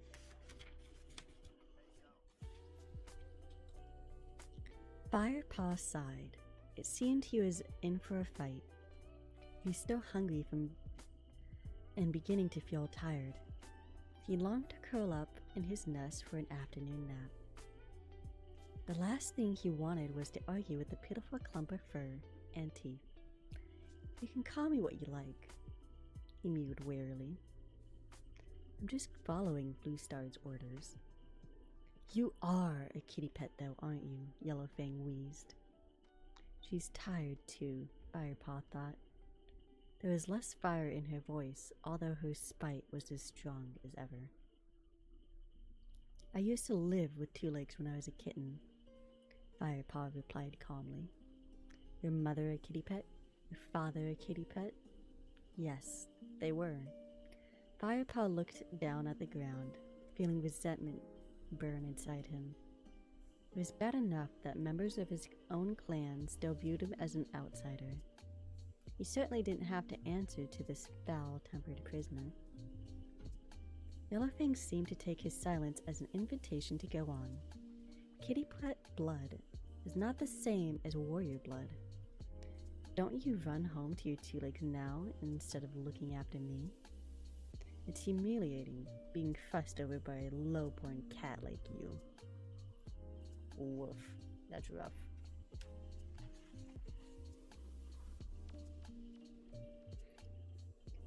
Firepaw's patience ran out. He snarled. You'd still feel humiliated if I were warrior-born. You feel ashamed whether as a precious she-cat from your own clan, or a wretched two-leg that had picked you off the ground. He lashed his tail from side to side. is the fact that you need to rely on any cat that you find so humiliating. Yellowfang stared at him, her orange eyes very wide. Firepaw carried on fiercely. You're just going to have to get used to being cared for until you're well enough to look after yourself, you spiteful old bone bag. He stopped as Yellowfang began to make a low, harsh, wheezing sound. Alarmed, Firepaw took a step toward her. The she-cat was trembling all over, and her eyes narrowed into tiny slits. Was she having some kind of fit? Look, I didn't mean, he began before he suddenly realized that she was laughing. Ow, ow, ow, she mewed, a purr rumbling up from deep inside her chest. You have spirit, kitty pet, Yellowfang croaked, stopping at last. Now I'm tired and my leg hurts. I need sleep and something to put on this wound. Go and find that pretty little medicine cat of yours and ask her for some herbs. I think you'll find a goldenrod poultice would help, and while you're at it, I wouldn't mind a few poppy seeds to chew on. The pain is killing me.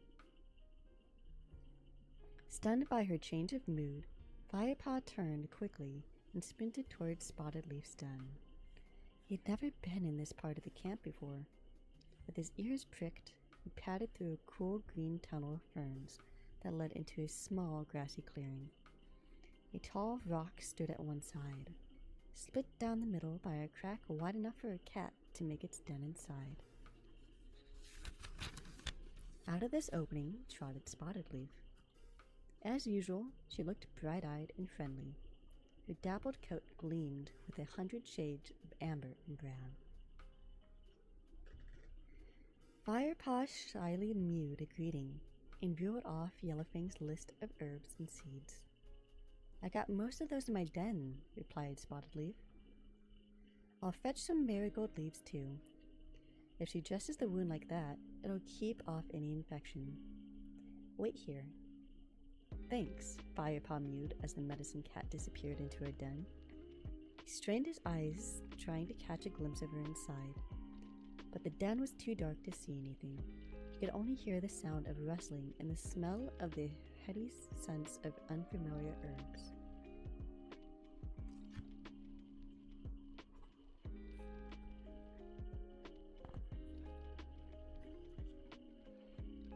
Spotted Leaf emerged from the gloom and dropped a bundle folded in leaves by Firepaw's feet. Tell Yellowfang to go easy on the poppy seeds. You don't want her to deaden the pain entirely. A little pain can be useful, as it will help me judge how well she is healing. Firepaw nodded and picked up the herbs with his teeth. Thanks, Spotted Leaf. He mewed through the mouthful of leaves, then headed back through the fern tunnel into the main clearing. Tiger Claw was sitting outside the warrior's den, watching him closely. As Firepaw trotted over to Yellowfang, carrying the herbs, he could feel the amber-eyed stare burning the fur on the back of his neck. He turned his head and looked at Tiger Claw curiously. The warrior narrowed his eyes and looked away. Firepaw dropped the bundle beside Yellowfang. Good, she meowed. Now before you leave me in peace, find me something to eat. I'm starving. The sun had risen 3 times since Yellowfang had entered the camp. Firepaw woke up and nudged Graypaw, who was still asleep beside him, his nose tucked under his thick tail. Wake up, Firepaw mewed, or you'll be late for training. Graypaw lifted his head sleepily and growled in reluctant agreement. Firepaw prodded Ravenpaw. The black cat opened his eyes immediately and leaped to his feet. What is it? He mewed, looking round wildly. Calm down, Ravenpaw. It's time for training soon, Firepaw soothed. Dustpaw and Sandpaw began to stir too, in their mossy nests on the far side of the den. Firepaw stood up and pushed his way out of the ferns. The morning was warm. Firepaw could see a deep blue sky through the leaves and branches that overhung the camp. Today, however, A heavy dew glistened on the fern fronds and sparkled on the grass. Firepaw sniffed at the air. Greenleaf was drawing to a close, and soon it would start to feel colder. He lay down and rolled in the earth beside the tree stump, stretching his legs and tipping his head back to rub it on the cool ground. Then he flipped over to his side and looked across the clearing to see if Yellowfang was awake yet. She had been given a resting place at the other end of the fallen tree where the elders gathered to eat. Her nest lay tucked against its mossy trunk. Out of hearing the elders, but in full view of the warriors down across the clearing, Firepaw could see a mound of pale gray fur, rising and falling in time to a gentle rumble of sleep.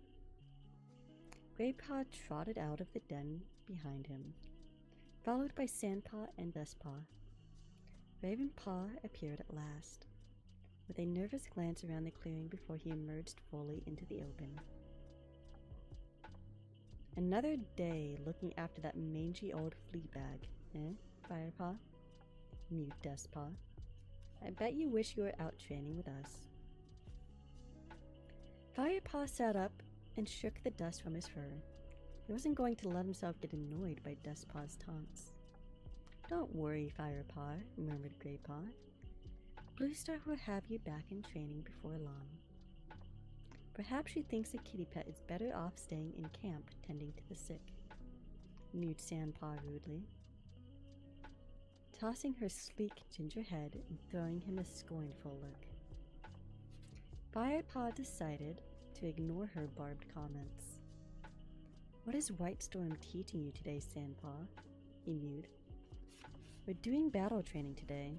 He's going to teach me how a real warrior fights, Sandpaw replied proudly.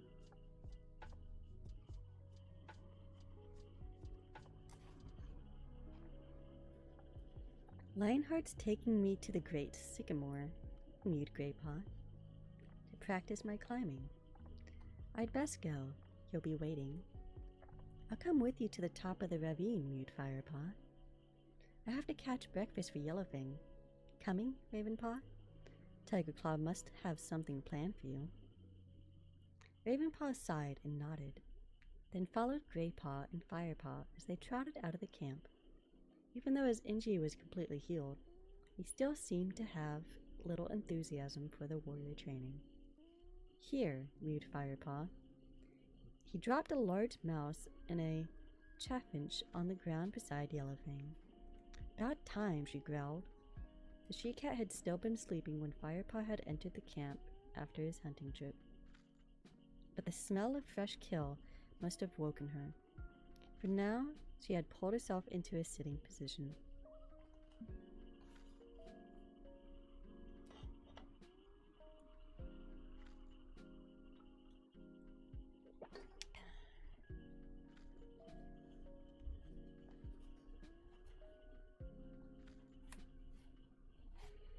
She dropped her head and hungrily gulped down Firepaw's offerings. She had developed a massive appetite as her strength returned. Her wound was healing well, but her temper remained as fierce and unpredictable as ever. She finished her meal and complained, "The base of my tail itches like fury, but I can't reach it. Give it a wash, will you?" With an inward shudder, Firepaw crouched down and set to work. As he cracked the plump fleas between his teeth, he noticed a gang of small kits tumbling in the dusty earth nearby. They were mauling each other and play fighting, sometimes quite viciously. Yellowfang, who had closed her eyes as Firepaw groomed her, half opened one eye to observe the kits as they played. To his surprise, Firepaw felt her spine stiffen beneath his teeth. He listened for a moment to the tiny yelps and squeaks of the kits. "Feel my teeth, Broken Star," mewed one small tabby. He leaped onto the back of a little gray and white kit, who was pretending to be Shadow Clan leader. The two kids bundled toward the high rock. Suddenly, the gray and white kit gave a mighty heave and flung the tabby from his back. With a startled squeak, the little tabby cannoned into Yellowfang's side. Instantly, the old she-cat leaped to her feet, fur on end, spitting violently. "Stay away from me, you scrap of fur," she hissed.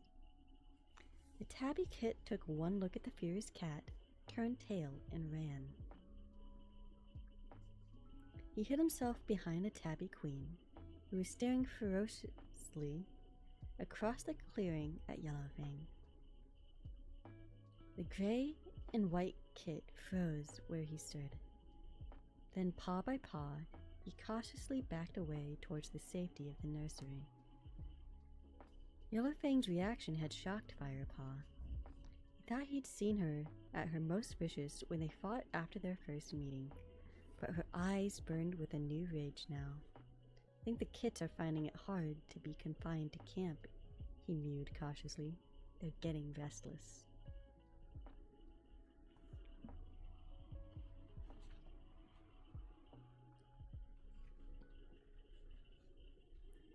"I don't care how restless they are," growled Yellowfang. "Just keep them away from me." "Don't you like kits?" Firepaw asked, curious in spite of himself. "Did you never have kits of your own? Don't you know medicine cats can't have kits?" hissed Yellowfang furiously. "But I heard you were a warrior before that," Firepaw ventured. "I have no kits," Yellowfang spat. She snatched her tail away from him and sat up. "Anyway," her voice suddenly lowered, and she sounded almost wistful, "accidents seem to happen to kits when I'm around them." Her orange eyes clouded with emotion. She laid her chin flat on her forepaws and stared ahead. Firepaw watched her shoulders sink as she released a long, silent sigh. "Ayo." I just heard a Discord message, and it wasn't anyone sending me anything. That's interesting. Oh, someone went live. Interesting. Someone's also freaking dancing in the images chat. How dare them send a toothless there.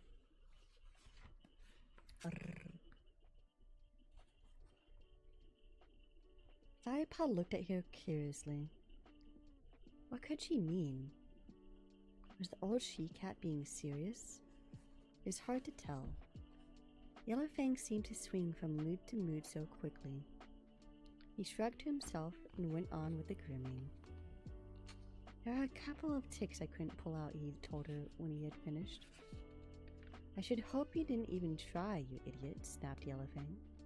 "I don't want any tick heads embedded in my rear, thank you very much," asked Spottedly for a little mouse bile to rub on them. A splash of that in their breathing holes and they'll loosen their grip. Ads start in 3 minutes. If you haven't already, please try to turn down your volume so that you don't get jump scared. "I'll get some now," Firepaw offered. He was glad of a chance to get away from the grumpy cat for a while. There was certainly no hardship to go see Spotted Leaf again. He walked toward the fern tunnel. Cats crossed the clearing around him, carrying sticks and twigs in their teeth. While he had been grooming Yellowfang, the camp had grown active. It had been like this every day since Bluestar had announced WindClan's disappearance. The queens were weaving twigs and leaves into a dense green wall around the sides of the nursery, making sure that the narrow entrance was the only way in and out of the bramble patch. Other cats were working at the edges of the camp, filling in any spaces in the thick undergrowth. "Good job. Keep it up, Bacon. You can do it. I believe in you." Even the elders were busy, scrapping out a hole in the ground.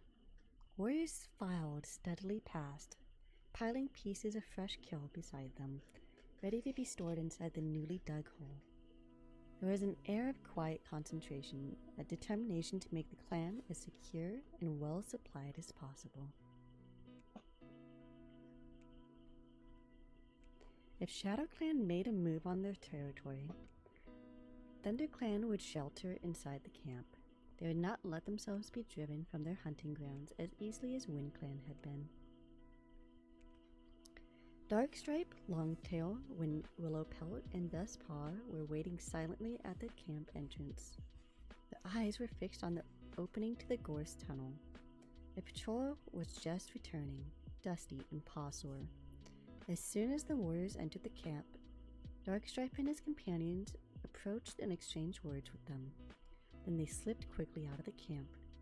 ThunderClan's borders were not being left unguarded for a moment. Firepaw headed down to the fern tunnel that led to Spotted Leaf's den. As he entered the clearing, he could see Spotted Leaf was preparing some sweet-smelling herbs. "I have some mouse bile for Yellowfang's ticks," Firepaw mewed. "In a moment," replied Spotted Leaf, pawing 2 piles of herbs together and mixing the fragrant heap with one delicately extended claw. "Busy?" Firepaw asked, settling down on a warm patch of earth. "I want to be prepared for any casualties," Spotted Leaf murmured, glancing up at him with clear amber eyes.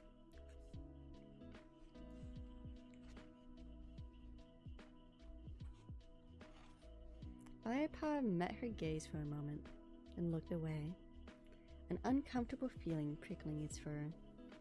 Spotted Leaf turned her attention back to the herbs. Firepaw waited, happy to sit quietly and watch her work. "Right," she mewed at last. "What was it you wanted? Mouse bile?" "Yes, please." Firepaw stood up and stretched each back leg in turn. The sun had warmed his fur and made him feel sleepy. Spotted Leaf bounded into her den and brought something out. She held it gingerly in her mouth. There was a small wad of moss dangling on the end of a thin strip of bark. She passed it to Firepaw. He tasted her warm, sweet breath as he took the bark strip between his teeth.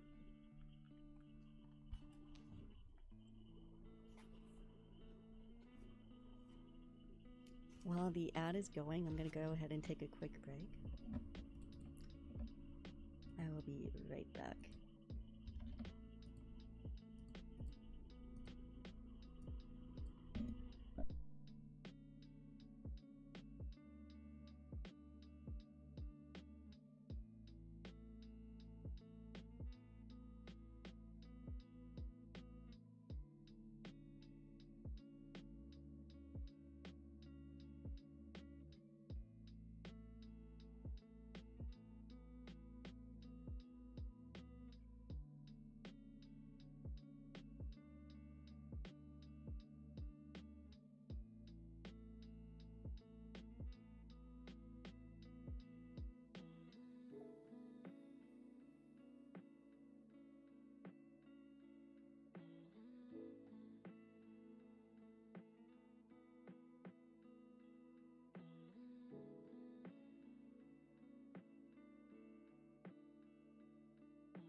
I'm back.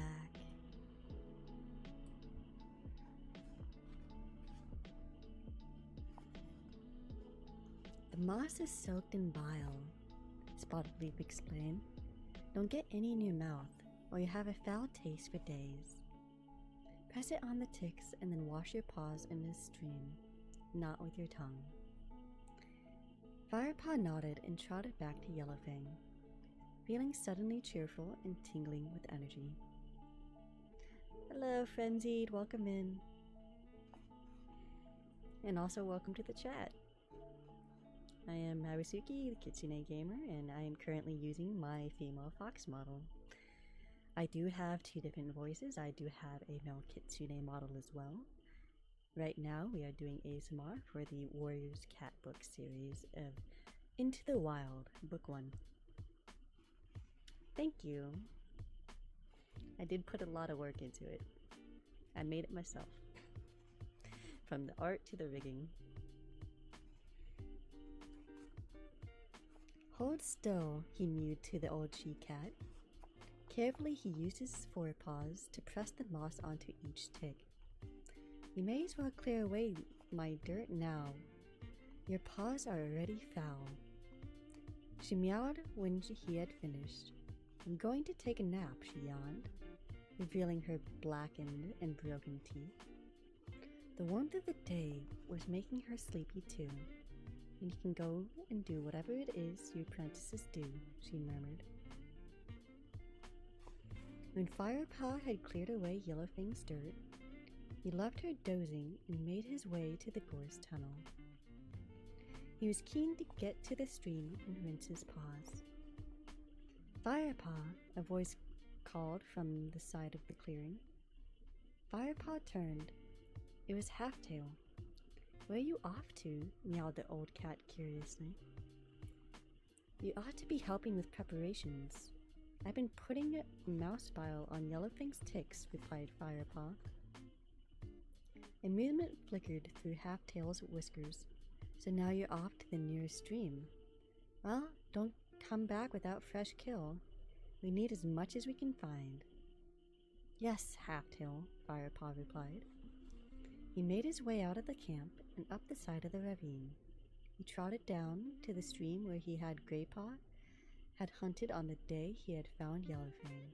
Without hesitating, he jumped down into the cold water.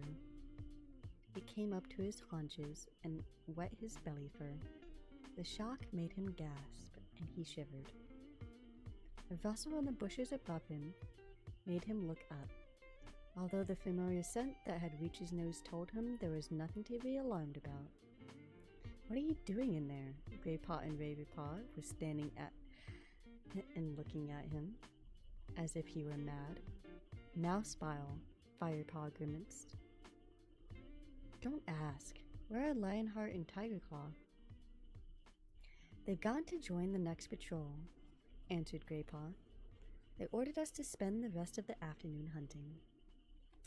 Halftail told me the same thing, Firepaw mewed, flinching as the chilly current of water rushed around his paws. Everyone's busy back at camp. You'd think we're about to be attacked at any moment. He climbed up on the bank, dripping.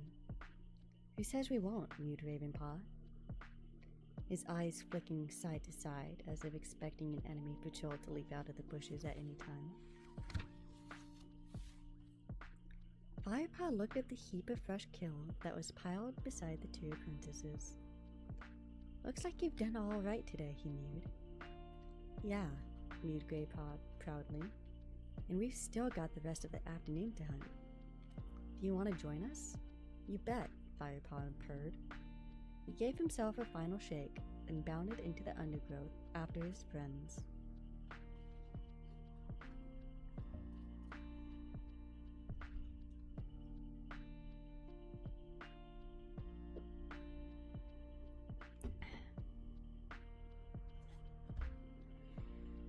Firepaw could tell that the cats at the camp were impressed with the amount of prey of the three apprentices had managed to catch during the afternoon hunt. They were welcomed back with high tails and friendly nuzzles. It took them 4 journeys to carry their bumper catch to the storage hole the elders had dug. Lionheart and Tigerclaw had just returned with their patrol as Firepaw, Greypaw, and Ravenpaw carried their last load into the camp. Well done, you 3, meowed Lionheart. I hear you've been busy. The store is almost full. You might as well add that last lot to the pile of fresh kill for tonight. And take some of it back to your den with you. You deserve a feast. The three apprentices flicked their tails with delight. I hope you've not been neglecting Yellowfang with all the hunting, Firepaw. Tiger Claw growled warmly. Don't mind me, I've been reading this like the 4th chapter I'm reading. So my tongue's starting to catch up with me. Tiger Claw growled warningly. Firepaw shook his head impatiently, eager to get away. He was starving. He had obeyed the warrior code this time, and not eaten a morsel while he was hunting for the clan. Nor had Greypaw or Ravenclaw. They trotted away and dropped the last of their catch on the fresh kill that already lay at the center of the clearing. Then each of them took a piece and carried it back to their tree stump. The den was empty. Where are Dustpaw and Sandpaw? Asked Ravenpaw. They must still be out on patrol, Firepaw guessed. Good, meowed Greypaw. Peace and quiet. They ate their fill and lay back to wash. The cool evening air was welcome after the heat of the day. Hey, guess what? Mewed Greypaw suddenly. Ravenpaw managed to squeeze a compliment out of the old Tiger Claw this morning. Really? Firepaw gasped. What on earth did he do to please Tiger Claw? Fly? Well, Ravenpaw began shyly looking at his paws. I caught a crow. How do you manage that? Firepaw mewed, impressed. It was an old one, Ravenpaw admitted modestly. But it was huge, added Greypaw. Even Tiger Claw couldn't find fault with that. He'd been in such a bad mood since Bluestar took you on as her apprentice. He licked his paw thoughtfully for a moment. Hang on. Make that since Lionheart was made deputy.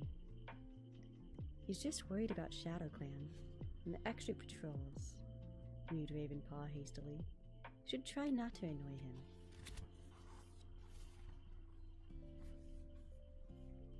Their conversation was interrupted by a loud yowl from the other side of the clearing. Oh no, Firepaw groaned, getting up to his paws. Forgot to take Yellowfang her share. You wait here, mewed Greypaw, leaping up. I'll take her something. No, I'd better go, Firepaw protested. This is my punishment, not yours. No one will notice, argued Greypaw. We're all busy eating, you know me.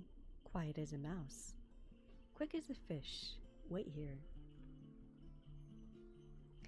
Firepaw sat down again, unable to hide his relief. He watched his friend trot away from the tree stump to the pile of fresh kill. As if he were carrying out orders, Greypaw confidently picked out 2 of the juiciest looking mice. Quickly, he began to pad across the clearing towards Yellowfang. Stop, Greypaw. A loud growl rumbled from the entrance of the warrior's den. Tiger Claw strode out and marched over to Greypaw. Where are you taking those mice? He demanded. With a sinking feeling in his stomach, Firepaw watched, helpless, from the tree stump. Beside him, Ravenpaw froze mid-chew and crouched over his meal with his eyes wider than ever. Greypaw dropped the mice and shuffled his paws uncomfortably. Not helping young Firepaw by feeding that greedy traitor over there, are you? Firepaw watched Greypaw study his paws for a moment. Finally, he replied, I was just feeling hungry. I was going to take them off and eat them by myself. If I let that pair get a look in, he glanced at Firepaw and Ravenpaw, they'll leave me with nothing but bones and fur. Oh, really? Mewed Tiger Claw. Well, if you're so hungry, you might as well eat them here and now. But, Greypaw began, looking up at the senior warrior in alarm. Now, growled Tiger Claw. Greypaw bent his head quickly and began to eat the mice. He demolished the first one in a couple bites and swallowed it quickly. The second mouse took longer for him to eat. Firepaw thought he'd never manage to swallow it. and his own stomach clenched in sympathy. But eventually, Greypaw gave a final, difficult gulp, and last bit of mouse disappeared.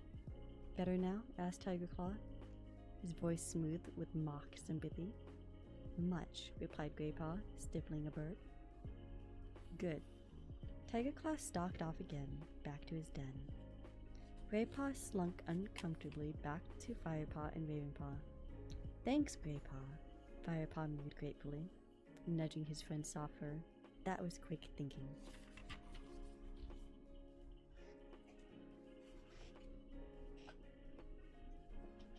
The noise of Yellowfang's yell rose into the air once more.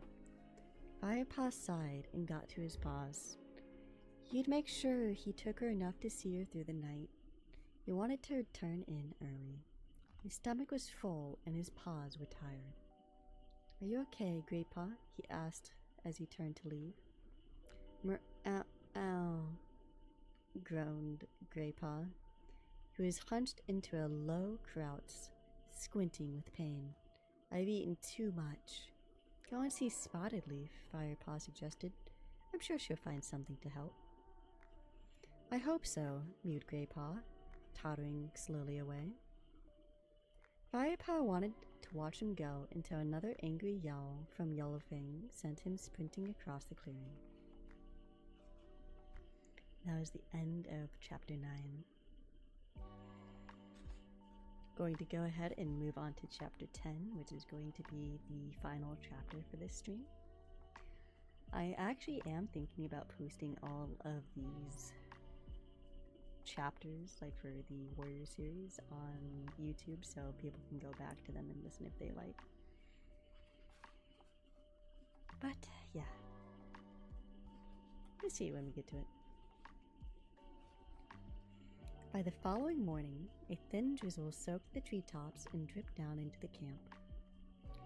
Firepaw woke up feeling damp. It had been an uncomfortable night. He stood up and shook himself vigorously, fluffing out his fur. And he left the apprentice's den and trotted across the clearing to Yellowfang's nest. Yellowfang was just stirring. She lifted her head and squinted at Firepaw as he approached. My bones ache this morning. Has it been raining all night? Since just after moon high, Firepaw replied. He reached out and prodded her mossy nest cautiously. Your bedding is soaking wet. Why don't you move nearer to the nursery? It's more sheltered there. What, and keep awake all night by those mewling kits? I'd rather get wet, Yellowfang growled. Firepaw watched her circle stiffly on her mossy bed. Oh, you finally died. Oof. Night 12. So you barely made it past night 10. That's rough. And at least let me fetch you some dry bedding, he offered, keen to drop the subject of kits if it upset the old she-cat so much. Thank you, Firepaw replied Yellowfang quietly, settling down again. Only one death? Oh, you got 2. Okay, so it's a game where you have 3 lives. Makes sense. Thank you, Firepaw, replied Yellowfang quietly, settling down again. Firepaw felt stunned. He wondered if Yellowfang was feeling alright. It was the first time she had thanked him for anything, and the first time she had not called him kitty pet. But don't just stand there like a startled squirrel. Go and fetch some moss, she snapped. Firepaw's whiskers twitched with amusement. This was more like Yellowfang he was used to. He nodded and sprinted off. He almost crashed into Speckletail in the middle of the clearing. This was the queen who had watched Yellowfang's angry outburst at the tabby kit the day before. Sorry, Speckletail, Firepaw mewed. Are you on your way to see Yellowfang? I wouldn't want with that unnatural creature, replied Speckletail crossly. Actually, it's you I was looking for. Bluestar wants to see you. Firepaw hurried towards the high rock and Bluestar's den. Bluestar was sitting outside, her head bobbing rhythmically as she licked the gray fur below her throat. She paused when she noticed Firepaw. How is Yellowfang today? She meowed. Her bedding is wet, so I was going to fetch her more, Firepaw replied. I'll ask one of the queens to see to that. Bluestar gave her chest another lick, and then Firepaw got eyed down. Is she fit enough to hunt for herself yet? She asked. I don't think so, Firepaw meowed. But she can walk well enough now. I see, meowed Bluestar. She looked thoughtful for a moment. It is time for you to return to your training, Firepaw. But you'll need to work hard to make up for the time you've lost. Great. Thank you, Bluestar, Firepaw stammered. You'll go out with Tigerclaw, Greypaw, and Ravenpaw this morning, Bluestar continued. I've asked Tigerclaw to assess the warrior skills of all our apprentices. Don't worry about Yellowfang. I'll make sure someone sees to her while you're gone. Firepaw nodded. Now join your companions, Bluestar ordered. I expect they're waiting for you. Thank you, Bluestar, Firepaw mewed. He turned with a flick of his tail and darted towards his den. Bluestar was right. Greypaw and Ravenpaw were both waiting for him by their favorite tree stump. Greypaw looked stiff and uncomfortable, his long fur clumped by the dampness of the air. Ravenpaw was pacing around the tree stump, lost in thought, while the white tip of his tail twitching.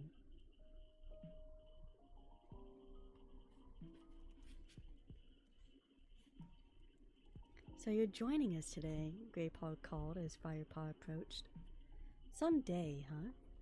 He shook himself roughly to get rid of the clinging wetness. Yes, Bluestar told me that Tigerclaw is going to assess us today. Are Sandpaw and Dustpaw coming too? Whitestorm and Darkstripe took them out on warrior patrol. I suppose Tigerclaw is going to look at them later, Greypaw answered. Come on, we should get going, urged Ravenpaw. He had stopped pacing and now hovered beside them anxiously. Fine by me, mewed Greypaw. Hopefully some exercise will warm me up a bit. The three cats trotted through the gorse track and out of the camp. They hurried to the sandy hollow. Tigerclaw had not arrived, so they hung around in the shelter of a pine tree, their fur fluffed up against the chill. Are you worried about the assessment? Firepaw asked Ravenpaw, as the young cat padded backward and forward with quick, nervous paw steps. There's no need to be. You're Tigerclaw's apprentice. After all, when he reports back to Bluestar, he's going to want to tell her how good you are. You can never tell with Tigerclaw, mewed Ravenpaw, still pacing. For goodness sake, sit down, Greypaw mumbled. At this rate, you'll be worn out before we begin. By the time Tigerclaw arrived, the sky had changed. The clouds looked less like thick gray fur and more like the soft white balls of down that queens used to line the nests of their newborns. Blue skies wouldn't be far behind, but the breeze that brought the softer clouds carried a fresh chill. Tigerclaw greeted them briskly and launched straight into the exercise details. Lionheart and I have spent a few last weeks trying to teach you how to hunt decently. He meowed. Today you'll have a chance to show me how much you've learned. Each of you will take a different route and hunt as much prey as possible. And whatever you catch will be added to the supplies in the camp. The three apprentices looked at one another, nervous and excited. Firepaw felt his heart begin to beat faster at the prospect of the challenge. Ravenpaw, you will follow the trail beyond the great sycamore as far as the Snake Rocks. That should be easy enough for your pitiful skills. You, Greypaw, Tigerclaw continued, will take the route along the stream, as far as the Thunder Path. Great, mewed Greypaw. Wet paws for me. Tigerclaw's stare silenced him. And finally you, Firepaw. What a shame your mentor couldn't be here today to witness your performance for herself. You shall take the route through the tall pines past the tree cut place to the woods beyond.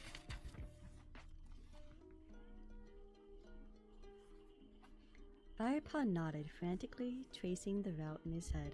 And remember, Tiger Claw finished, fixing them all his pale-eyed stare.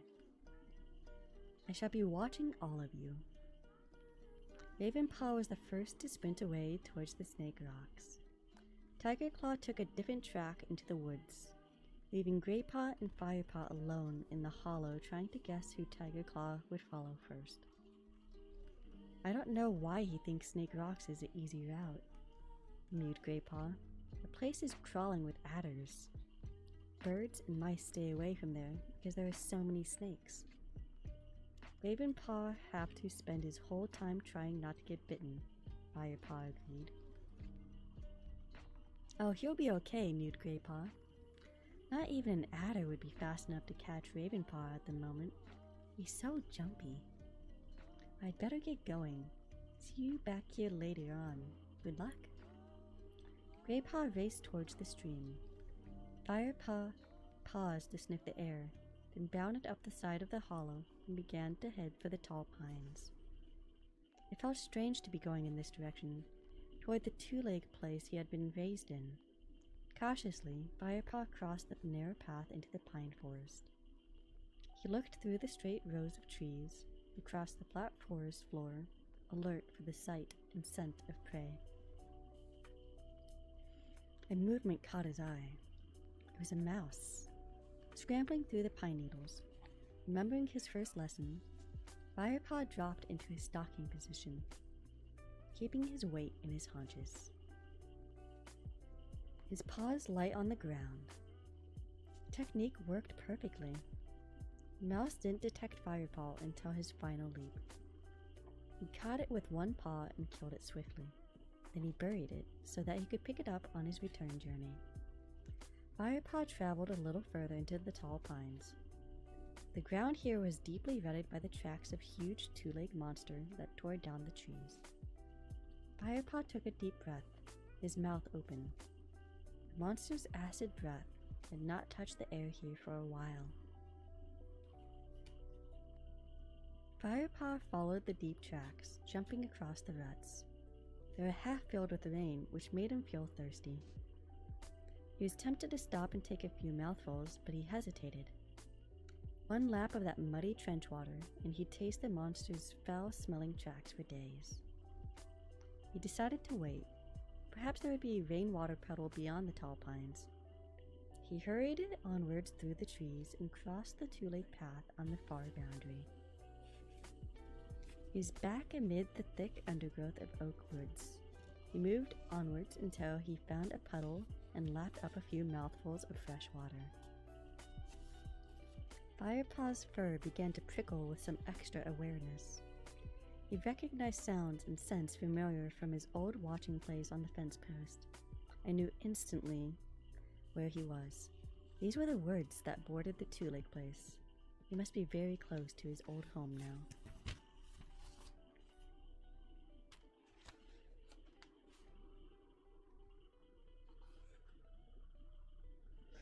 Ahead, Firepaw could smell two legs and hear their voices, loud and raucous like crows. It was a group of young two-legs playing in the woods. Firepaw crouched and peered ahead through the ferns. The sounds were distant enough to be safe. He changed direction, skirting the noises, making sure he was not seen. Firepaw stayed alert and watchful, but not just for two legs. Tiger Claw might be somewhere nearby. He thought he heard a twig snap in the bushes behind him. He sniffed the air, but nothing was new. Was he being watched now, he wondered? Out of the corner of his eye, Firepaw sensed movement. At first he thought it was Tiger Claw's dark brown fur. Then he saw a flash of white. He stopped, crouched, and inhaled deeply. The smell was unfamiliar. It was a cat, but not a ThunderClan cat. Firepaw felt his fur bristle with instincts of clan warrior. We'd have to chase the intruder out of ThunderClan territory. Firepaw watched the creature moving through the undergrowth. He could see its outline clearly as it skidded between the ferns. Firepaw waited for it to wander nearer. He crouched lower, his tail waving back and forth in slow rhythm. As the black and white cat neared, Firepaw rocked his haunches from side to side as he prepared to spring. One more heartbeat, then he leaped. Black and white cat jumped into the air, terrified, and raced through the trees. Firepaw gave chase. It's a kitty pet, he thought, as he raced through the undergrowth, smelling its fierce scent. In my territory. He was closing in rapidly on the fleeing animal. GG, you made your goal. Night 15? It had slowed to a headlong rush.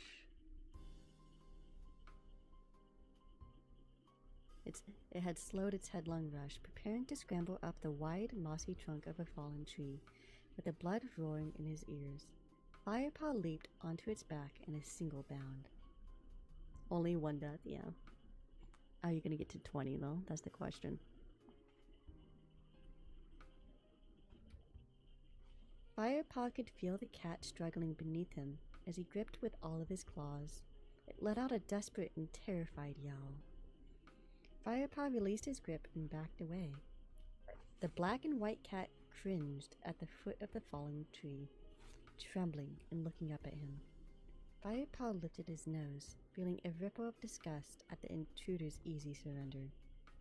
This soft, plump house cat, with its round eyes and narrow face, looked very different from the lean, broad-headed cats Firepaw lived with now, and yet something about this cat seemed familiar. I wish you luck, though. Good luck on getting to 20. Firepaw stared harder. He sniffed, drawing in the other cat's scent. I don't recognize the smell, he thought, searching his memory. Then it came to him. Smudge! He meowed out loud. How do you know my name? Stammered the Smudge, still crouching. It's me, Firepaw, he meowed. The house cat looked confused. We were kittens together. I lived in the garden next to you, Firepaw insisted.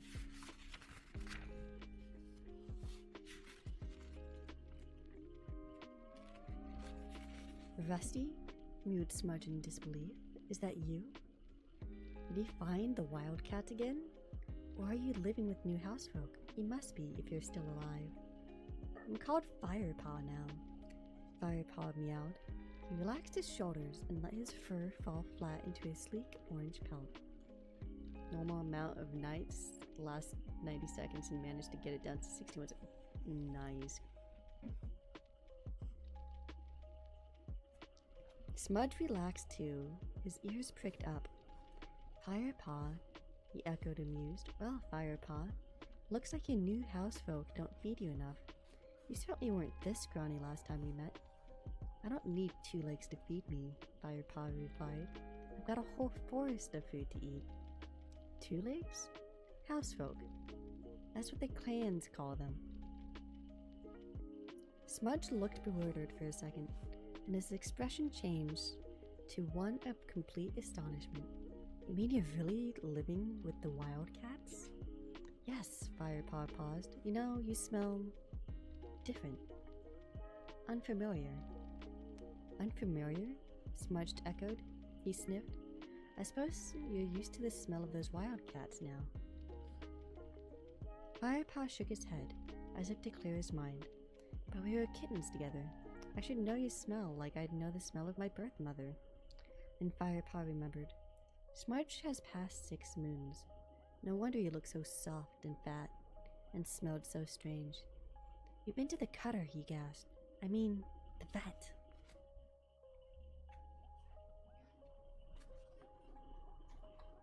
Smudge shrugged his plump black shoulders. So, he mewed. Firepaw was speechless. So Blue Star was right.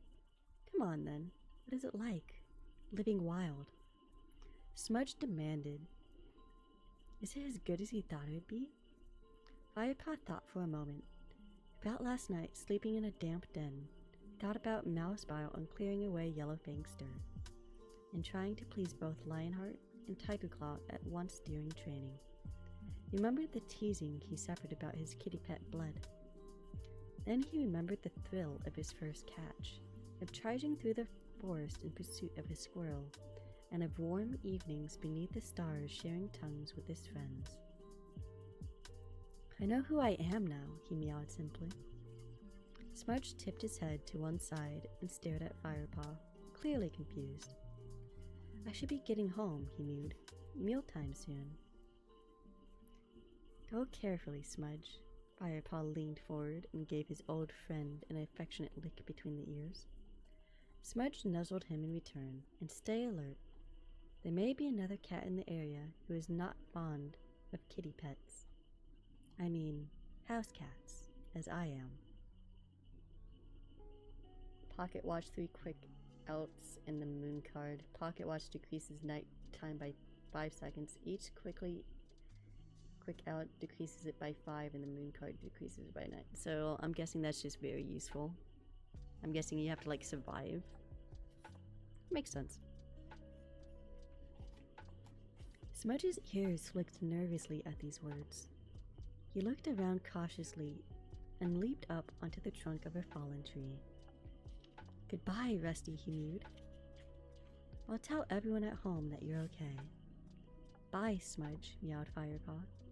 Enjoy your meal. Watch the white tip of Smudge's tail disappear over the edge of the tree. In the distance, he could hear the rattle of dried food being shaken and a two-legged voice calling. Firepaw turned, his tail high, and started to back towards his own home. Snipping the air as he went, I'll find a finch or two here, he decided, and I'll catch something on the way back through the pines. He felt bursting with energy after meeting Smudge and realizing just how lucky he was to live in the clan. He looked up at the branches above him and began to stalk silently across the forest floor, every sense alert. Now, he just needed to impress Bluestar and Tigerclaw, and the day would be perfect. Alright, you guys, that was the end of chapter 10.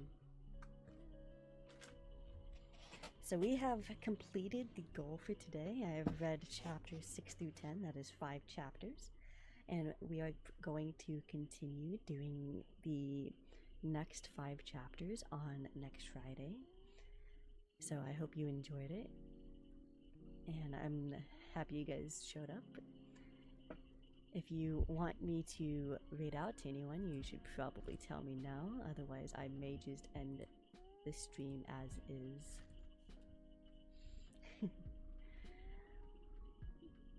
Let's see. Actually, is there anyone that is even available right now on my follow list? Is anyone else doing ASMR? Let's see. Oh, Billy is. Billy's actually live right now. That's funny. So is Doggo Fog. Billy would probably appreciate some more viewers though. Hang on a second. You know what? Let's see if Billy will still be streaming here in a second. Let's see how much time he has going. Ah, he's only been streaming for an hour, so it should be fine. We'll raid out to Billy again, why not? Hope I have a wonderful night and / day. Thank you. It is late night here. I hope you also have a wonderful night. Thank you all for coming by, and I'm going to go ahead and see you guys tomorrow. Abisuki out.